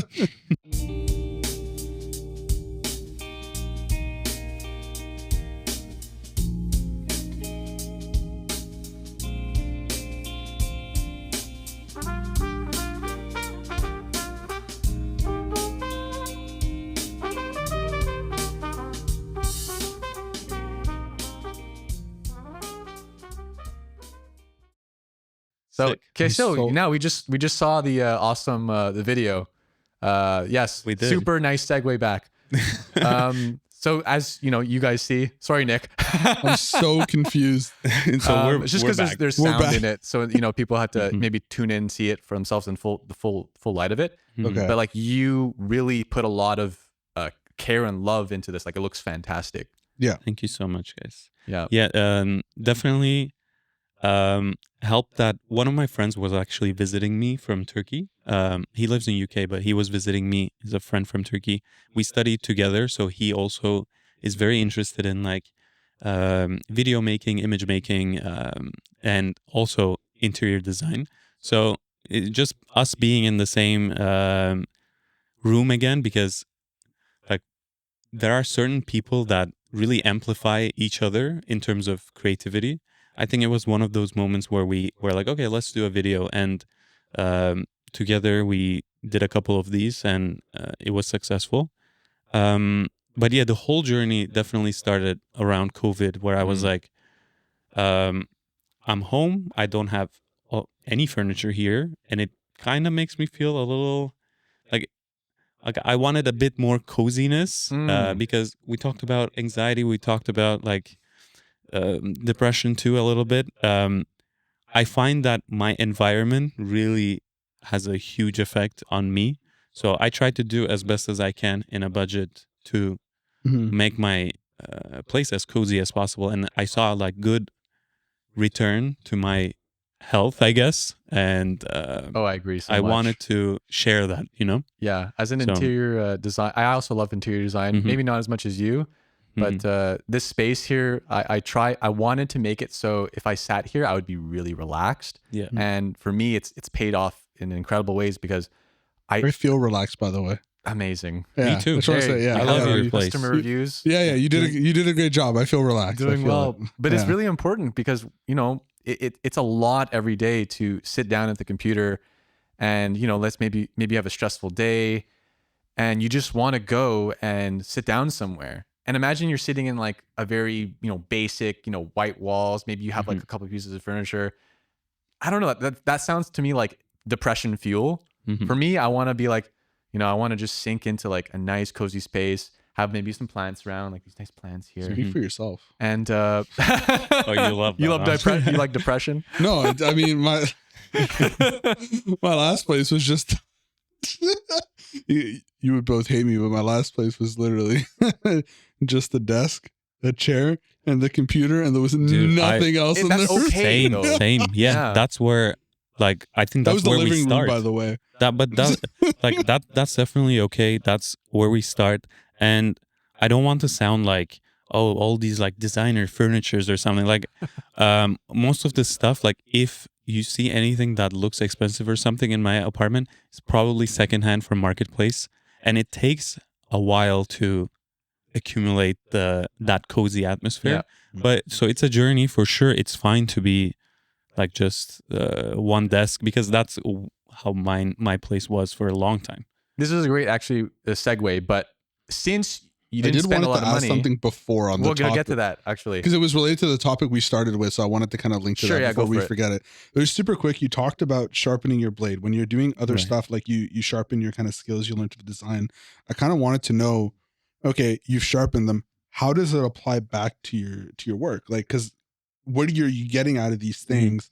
that now help you also, just to tell other concept artists and other people doing art, like, to learn from other aspects? Like, how does it give you back? I think it's easier to talk about photography and videography relating back because it's very, I think, easy to see how it relates back. Um, like learning about lenses, learning about white balance. I don't know, learning about the value structure of your photography composition. All of these obviously relates back, but also I find that especially making content for social media, that feedback you get is sometimes if you start diving too deep into painting art, you start getting a very different taste than the mainstream understanding of an image. So I think it's nice to see the feedback from a very large audience to see like what do they react to, because I have my taste. I am gonna stay true to my taste, but in a weird way, I think making those videos, I started understanding priorities in image making. Yeah, Like because you're making a product, kind of. Yeah, You're actually trying to appeal to you have goals. exactly. It's not And just for you. before, I think in my concept too, I would always want to satisfy myself, and I still want to satisfy myself. But now I have a bit. Sorry, I don't. Sorry, guys. But I real think, mature Sean. Woo, juicy brush. but I think I have a better understanding of where maybe a like consumer would approach towards my image. Yeah, I don't know if that makes sense, but It does. It's something that is not very intuitive as an artist. Yeah, because we're not thinking about marketing. You know, we're not thinking about analytics and stuff like that. Yeah, sometimes I find that like things I make will be received pretty well from like with like other artists, but maybe when I show it to relatives or like just friends outside of the circle, I'm like, interesting, interesting view on this art piece, whatever. Like maybe I show a Craig Mullins piece or something. I'm like, I'm drooling looking at this image, and I show it to someone who's outside of concept art. Sometimes I feel like there's a little bit of a different view there. So I think this is helping me connect a little bit more to that. I'll reflect on this in the coming years, and I'll tell you guys what I feel. It's a bit new for me, so I'm exploring this idea, but we'll see. Maybe we nerd out on different stuff, like people maybe who aren't really painting, doing as much art. When we nerd out, we're seeing all those years of experience that we kind of want to get to. So we're freaking out about that, the technique, the level of mastery.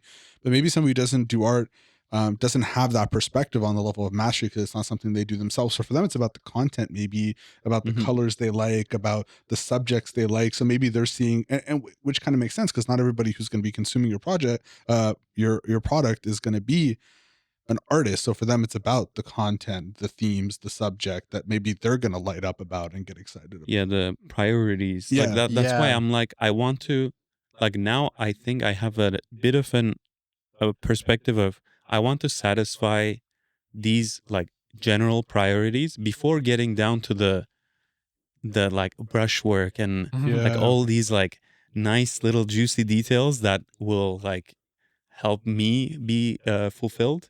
But yeah, I tend to sometimes lose that like grand view. So like having that immediate feedback. It's such a different way of thinking. Like you it's kind of like it's kind of like a funny thing where there's some artists that are like artists' favorite artists, and then there are people's favorite artists. Exactly. And they can be completely different things because when you've done a craft, you start to realize, oh, this is really hard. And then when you see someone succeed at that, you're like mesmerized. And it's like a different lens on why you'd like someone. It's like, wow, I know how hard that is.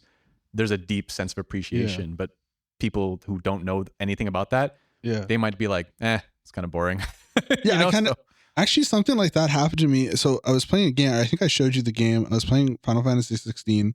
I'll do this super quick, but like essentially, there was a moment when I walk into this room, and I was like, I just stopped for a second. I was like, yo, concept artists like design this. I can tell this looks out of this world. Like the mood is insane. The shapes are sick. But it's like, I'm sure there's people that are not artists that they walked in that room were thinking something different. They're like, wow, it's so Yeah. creepy, or like, oh my God, something's going to happen. There's probably going to be a boss fight here. And I was like, oh, yo, the composition is sick. I love the fog here. Like, I love the shapes. And it's just like, I stopped to think about that. So it's like, I had one of those where I was like thinking about something maybe different than what other people would think about going into that room. Yeah. So this whole thing, so just to tie it back to the videos, like just having that wide audience react to something I create, it just helped me get into their shoes a little bit and be like, oh, maybe I can bring this like more mass appeal to my work. Interesting. We'll see how that will work. Cool. But because this is very new for me, I only started posting this year, so like a few months, but I really want to learn from that experience and bring it to my concept a little bit. Yeah, it's like really a different brain you have to activate. Yeah, exactly. So it's really interesting. To tie it back a bit more to the artistic side, I'm curious, like, how have your concept skills affected your, first of all, how you decorate your space? So we can maybe bring up some pictures of what what you're looking at and how it's influenced what you've done, and like take us through some things you've learned, some things you're applying, and things that other people can start to pay attention to. Maybe that could be cool. Yeah, definitely. Like the photos that we're looking at. Oh, here. We'll go to the first one. Yeah, sure. So when I look at these images, I think years of it feels weird to say years of experience, but it's been 6 years in the industry. Like we do a lot of looking at a reference and applying it to your work. Like, what do I like in this image that I can bring to my image and still keep a unique touch on mine as well, like not one-to-one copy, but I think that skill translates and helps tremendously. Like when I look at an image like this, I can go, oh, what kind of lighting elements are they using? What are the colors that they chose, or the layouts that they use? It's just I think I have a better understanding of dissecting that, so I can apply to my own apartment.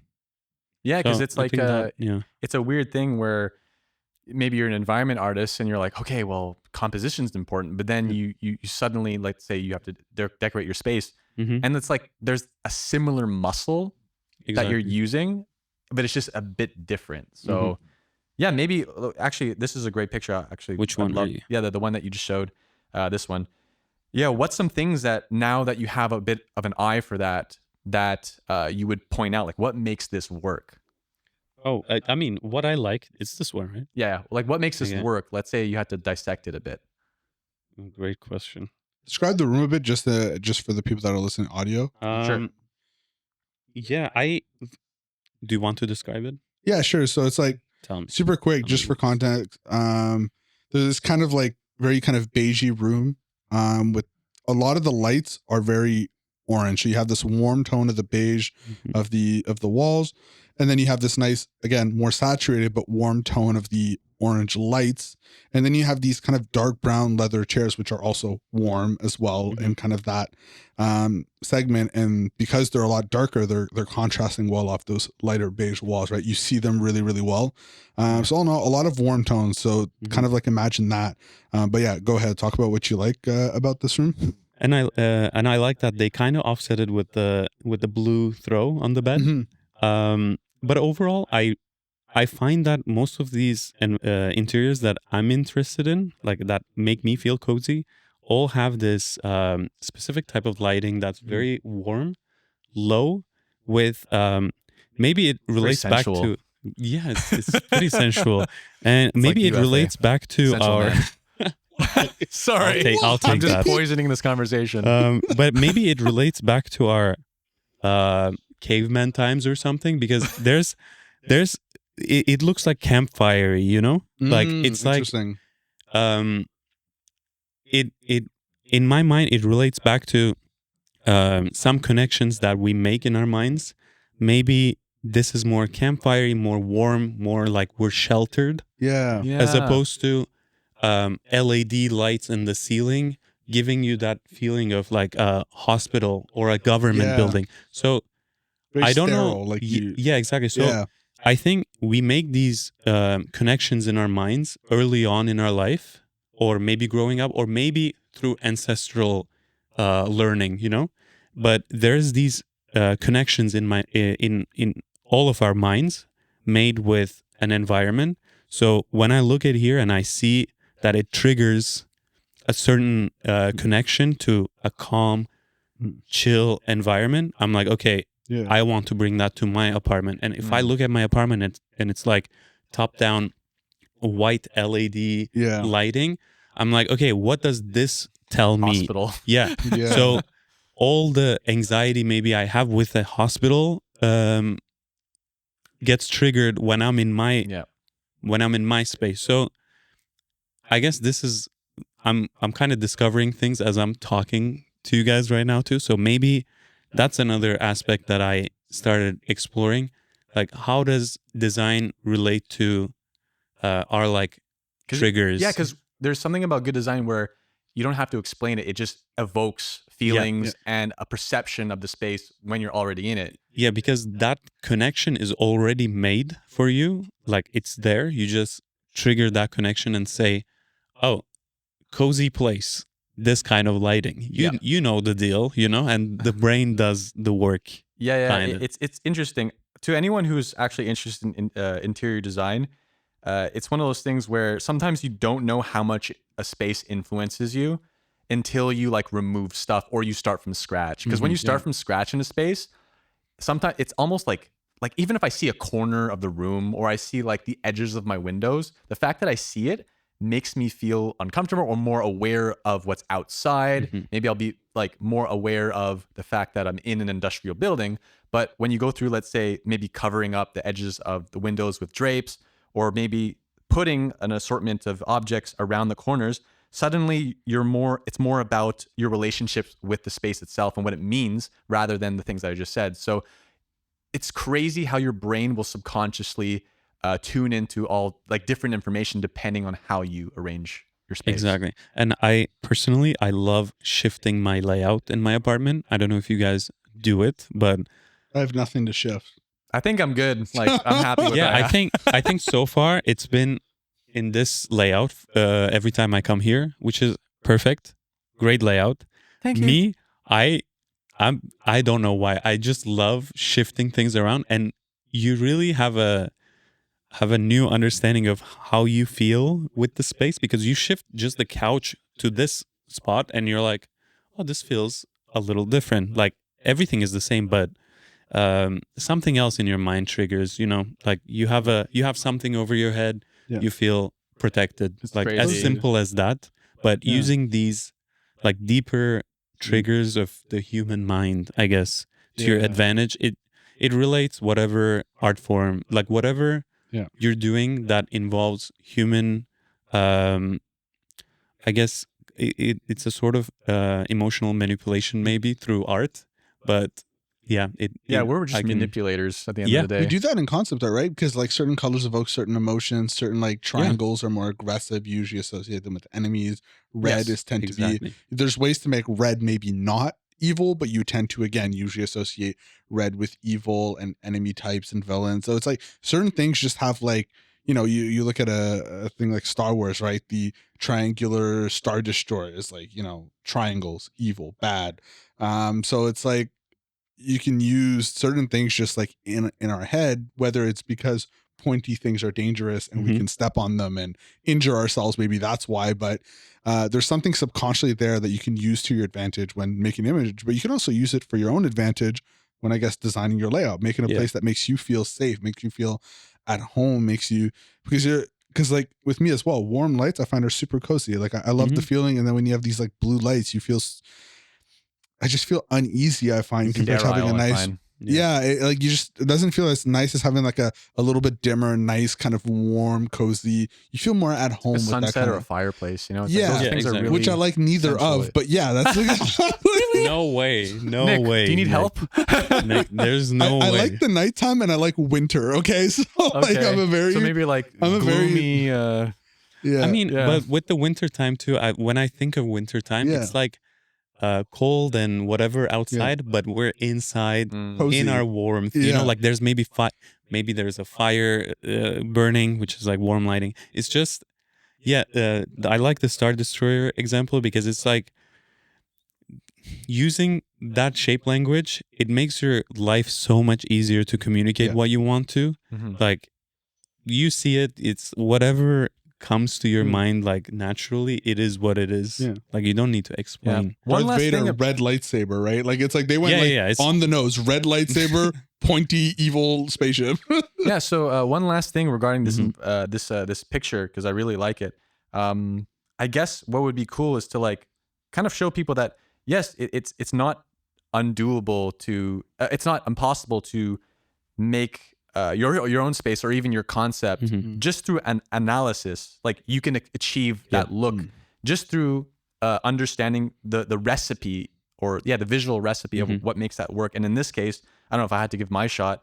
It's Please. definitely like a retro inspired, like a neo retro, borrowing influences from the past, of like a cozy space. I picture like, I don't know about you, but if you listen to soul music, but I picture like neo soul music playing as like a soundtrack. That would be like the branding. Mhm. But it also has like a very like artistic side where it looks it looks a bit exotic, not too exotic, but as you look closer, there's a bunch of like accent pieces that are like fun things to look at.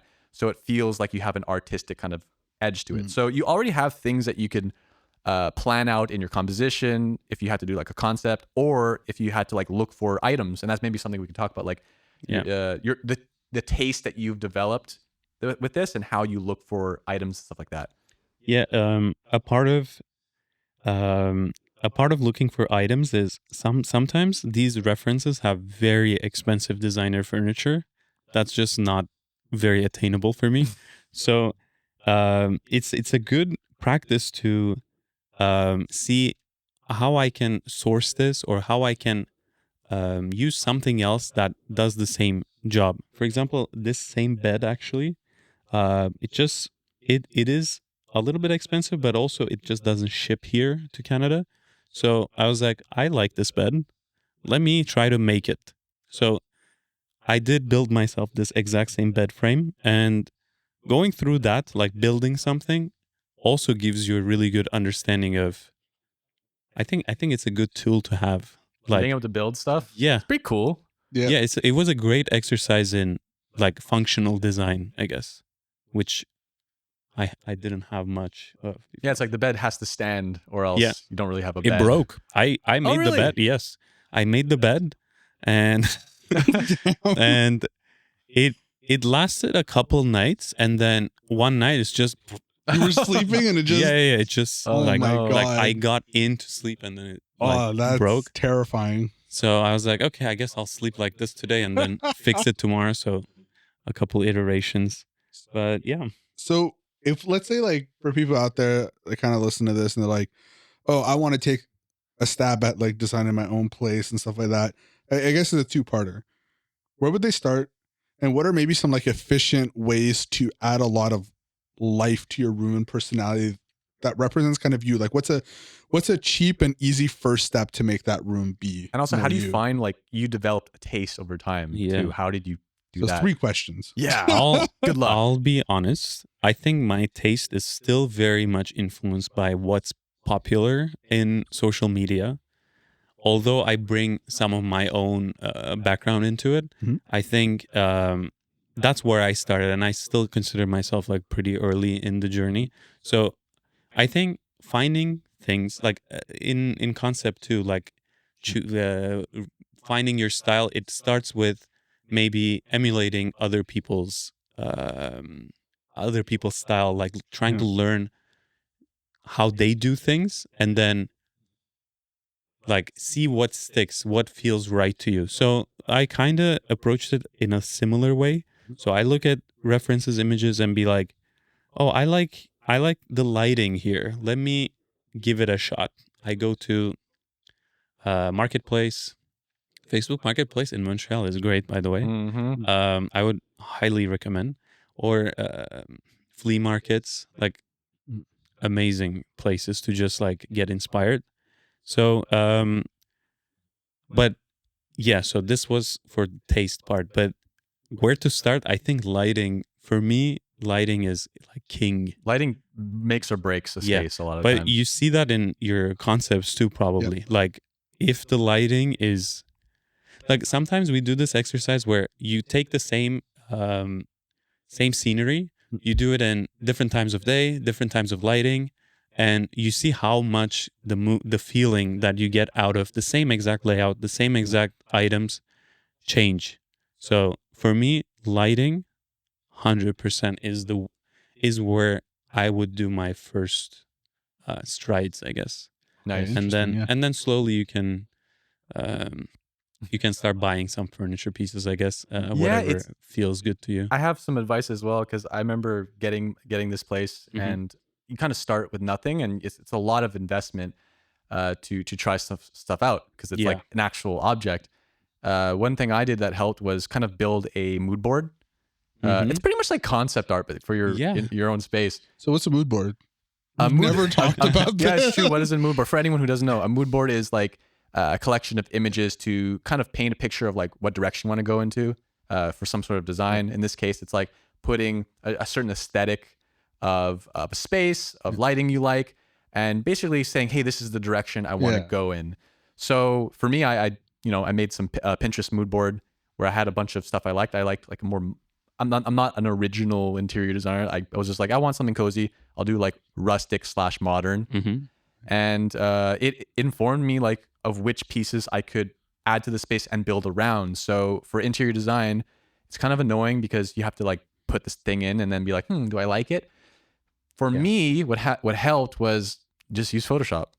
Like just take a picture and then like It's use funny. your concept skills. Like the wood panels behind you, Mhm. I like took a picture of it. I had the couch first, and then I just like I had a design in mind. It wasn't a design I thought up, but I built it with my dad. Mhm. I Oh, just you built this? Yeah, exactly. So That's we awesome. I basically photoshopped it in. I'm like, I want it to be exactly like this, and then I took the measurements and we just built it. But since you're a concept artist and everyone listening is like, if you know how to use Photoshop, you can do it with your space too. Like you have the power to pre-visualize Exactly. your space. Take a picture and just start working with it and play around with it, edit. And if you don't know how to use Photoshop, that's fine too. Maybe just like take a picture of furniture you like and just kind of like aim it in the area you want, just to kind of see. Yeah, I guess It's a that would little work. bit more Imagine use your brain. yeah, it's not going to be as good, but at least it's something to like get you into the space of like, does it kind of fit with the stuff around? And at least you're seeing the things next to it. Yeah. Yeah, I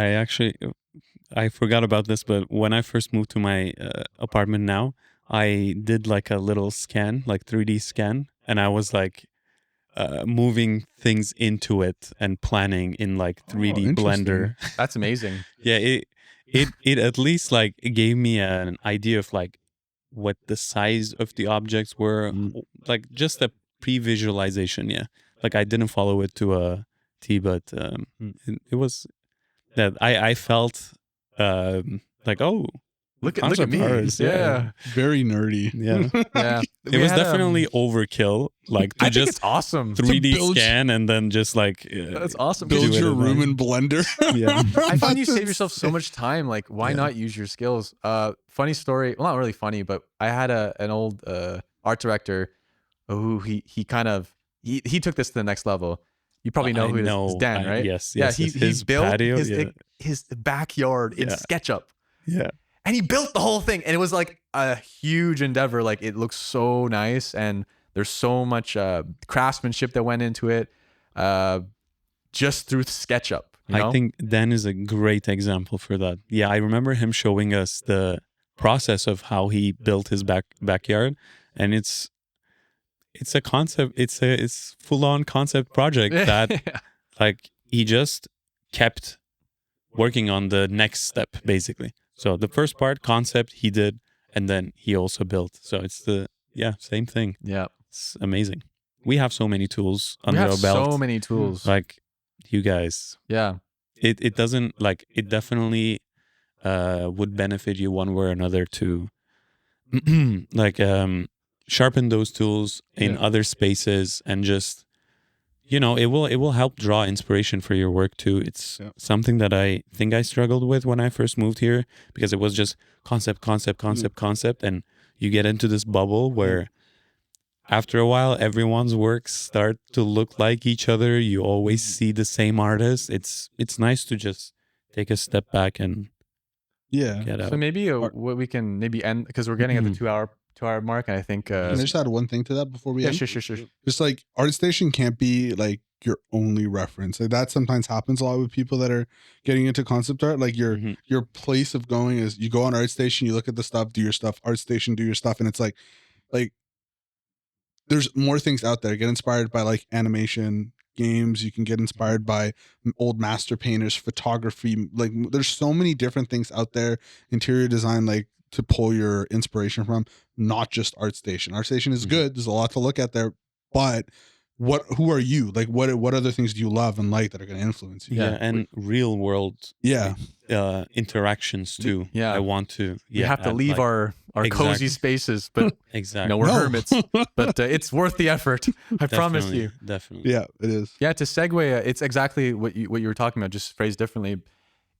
I think we can end the podcast on really what it means to discover what you're really about, because one thing I realized is that we sort of enter this industry with a bunch of heroes, and we're kind of like, okay, I'll follow this guy, I'll follow this person's advice, but you don't really know what you really like until you start to explore. And that's something I see through your interior design. It's not just you trying on a bunch of new clothes, like, do I like this? Do I like that? It's like, no, I've tried a bunch. This is what I like. And that actually starts to reflect in, the life you live, and hopefully the art that you make. So maybe we can talk about that. Actually, it'd be super cool. You went from FA to FA Master of Rooms. Like you Master of Rooms. Master of Rooms. I mean, I think you guys might have a better view on it, because like living from my perspective is like it maybe came like a little bit naturally that I leaned towards a certain aesthetic or certain types of things piqued my interest. But yeah, it was definitely a discovery through all of these different mediums. But I think you guys have a better view on it from like an outside perspective, because I know when I first moved here, like some people say that I changed like visually a little bit, especially in COVID times, like different, like I went through Yeah, you're like a fashion boy now. Am I? Yeah, you look great, man. Thank you. Yeah. Thank you. You guys look great too, so I don't know. But Supporting the Canadian we're hanging flag. in there. no, but yeah, I don't know. Part of me is like, oh, these are superficial things, whatever. But there's definitely, as visual people, I think there's a lot there that's more than like, oh, let's just look cool. Like there's a little bit more. There's a bit more of a self-expression. Like, who am I? How do I reflect myself?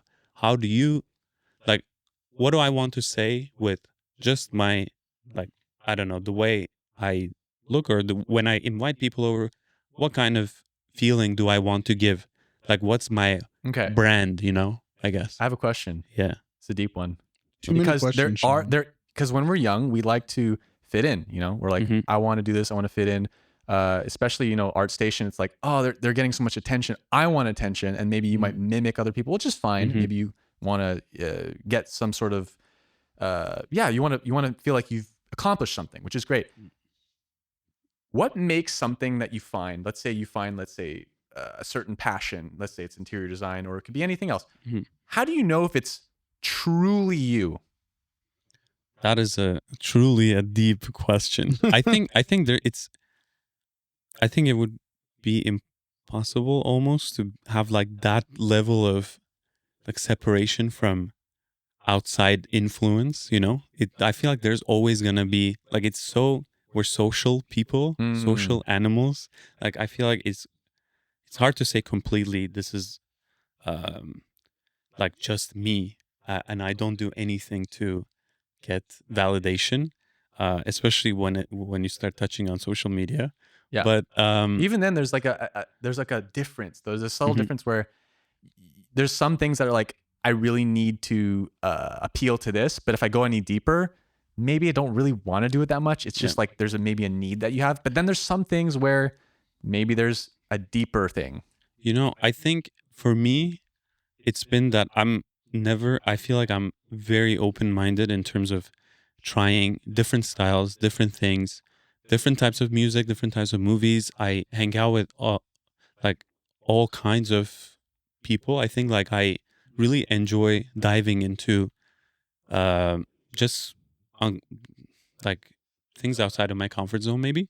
And through that, I think like I tried a lot of things, and like I What started led you to diving those deep. things? Because sometimes, some people are like, I don't know where to start. But what is there anything that kind of pushed you into trying stuff? Honestly, if something around me is happening, I just let it. Like, oh, maybe I make a friend who's like very, very hippie and like into that life and very hippie lifestyle. And I'm into that, kind of. So I'll be like, okay, I want to see how I experienced that. So I had that phase. I had many phases of like trying different things, and I came out of those phases with the parts of that I liked, and like I feel like that kind of Yeah. helped me So a you lot. had Like like I dive into like different. so you enjoy like kind of trying new things and Yeah, seeing how you'd react. definitely, It's So like, you're definitely. like a sum of all your influences, essentially. Yeah, I feel like we all are. Yeah. It's just I dive deep. that's cool. Yeah, like I like that I do that. It's a it's a it's a quality that I am grateful for, because like so far it's been very positive. Um, so yeah, Amazing. being open to exploring new things is like kind of the way to go. But the same with like home decor. If I were to show like my apartment from before, it was more maybe boho or something. And I still have aspects of it in my home right now, but whatever didn't feel like me, I let go. So that's what I Interesting. like Didn't about feel Facebook like Marketplace. you. Yeah. Sorry, I keep kind of coming back to this Hmm. truthful aspect, but I really think it is important.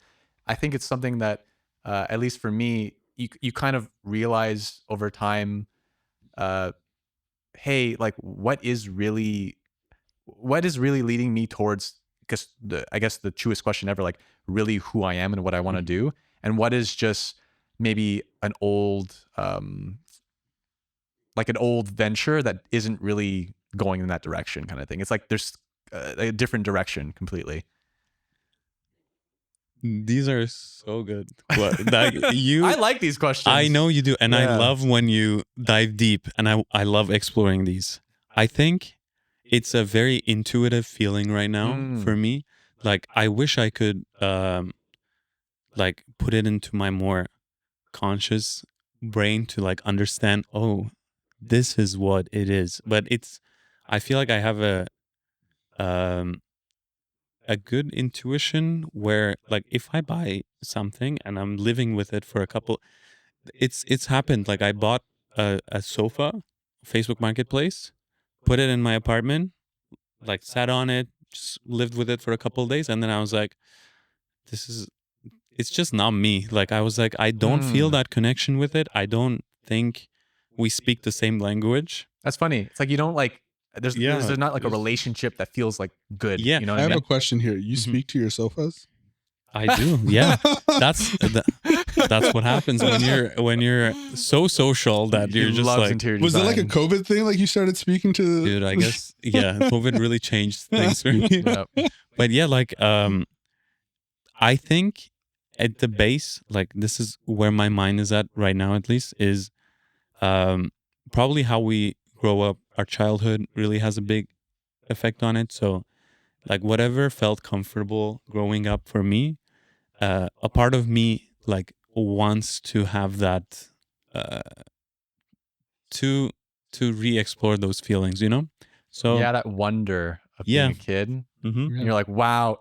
I think that's something I can explain a bit, at least from what I've learned. There are certain things that it doesn't like you could be the last person on earth and it's like, I want to do this. You know what I mean? hmm And yes, we're social animals and we do need each other, but there are very specific things I think everyone has where they're just so obvious. And if you can find those and it just being like a very obvious thing that obviously I'm into it, it's very true, I think, to you. I think. Yeah. Yeah. Exactly. Yeah. Hey Nick, what about you? We didn't get to chime in about the truthfulness. Any What about what again? What was rephrase the just question find again? because it's one of those things where I do talk to sofas as well. concept art's fun, but at the same time, it's like I think if the more true you are to who you are and who and where you want to go in life, the more you can make better art that's more of a reflection of who you are. Is there any comments you have towards that, or just finding out what is really true to you? Yeah. So the reason I love doing mechanical stuff so much is because it works. Like it feels like it works. I can solve it like a puzzle. And it's I kind of feel like that's kind of me. I love solving puzzles. I love doing escape rooms. I love challenging games where like it forces me to think and like have to figure out how to solve it. I really like that. And I think solving the mechanical function of stuff, like I love that. That's me. I love solving those problems. Do I want to sit there like Sean and paint the beautiful sunset next to a castle? Not Is that really. just what I do? Yeah, it's just castles. Just castles and Castles. I'm just kidding. Obviously you joking, do a bro. lot more than that. I was just, do I want to render like a beautiful scenery? Not particularly, because for me it's like the part that really gets me excited is like the problem solving. It's the like being like, man, I really don't know how like this works. Like, okay, let's try and figure out. And you feel like you won. Like when you beat the challenge and you solved it and you're like, yes, like it's like beating a level in a video game. You're like, and I feel like that's me. I love that. I love solving problems. It's amazing. That's the fun part for me. That's the truth inside of me. Yeah, I guess it's something maybe you have to try. You have to try maybe a bunch of things to know like where to go, because sometimes you're like, this was fun. I could do this, but maybe you need to try 3 more other things to realize, oh my God, there's gold here. And maybe that will lead you down a path that's more you. And of course, bringing whatever you liked about from the other paths that you traveled to, like not just following the third one that's like, this feels like me, but these little things from these paths also felt like me. And also embracing the cringe is a big thing that I think what does that mean? Like, I guess it's kind of tuning out the outside noise, but that was a big challenge for me. Like, if I draw this, or what will people it would be so cringy if I posted on Instagram about my new lamp. And maybe it is cringy, but as I get older too, like now I turned 30 a couple months ago, and I'm like, I don't really have time to appeal to like everyone. It's first of all impossible to appeal to everyone, but I'm like, okay, maybe it's time to really pay more attention to myself.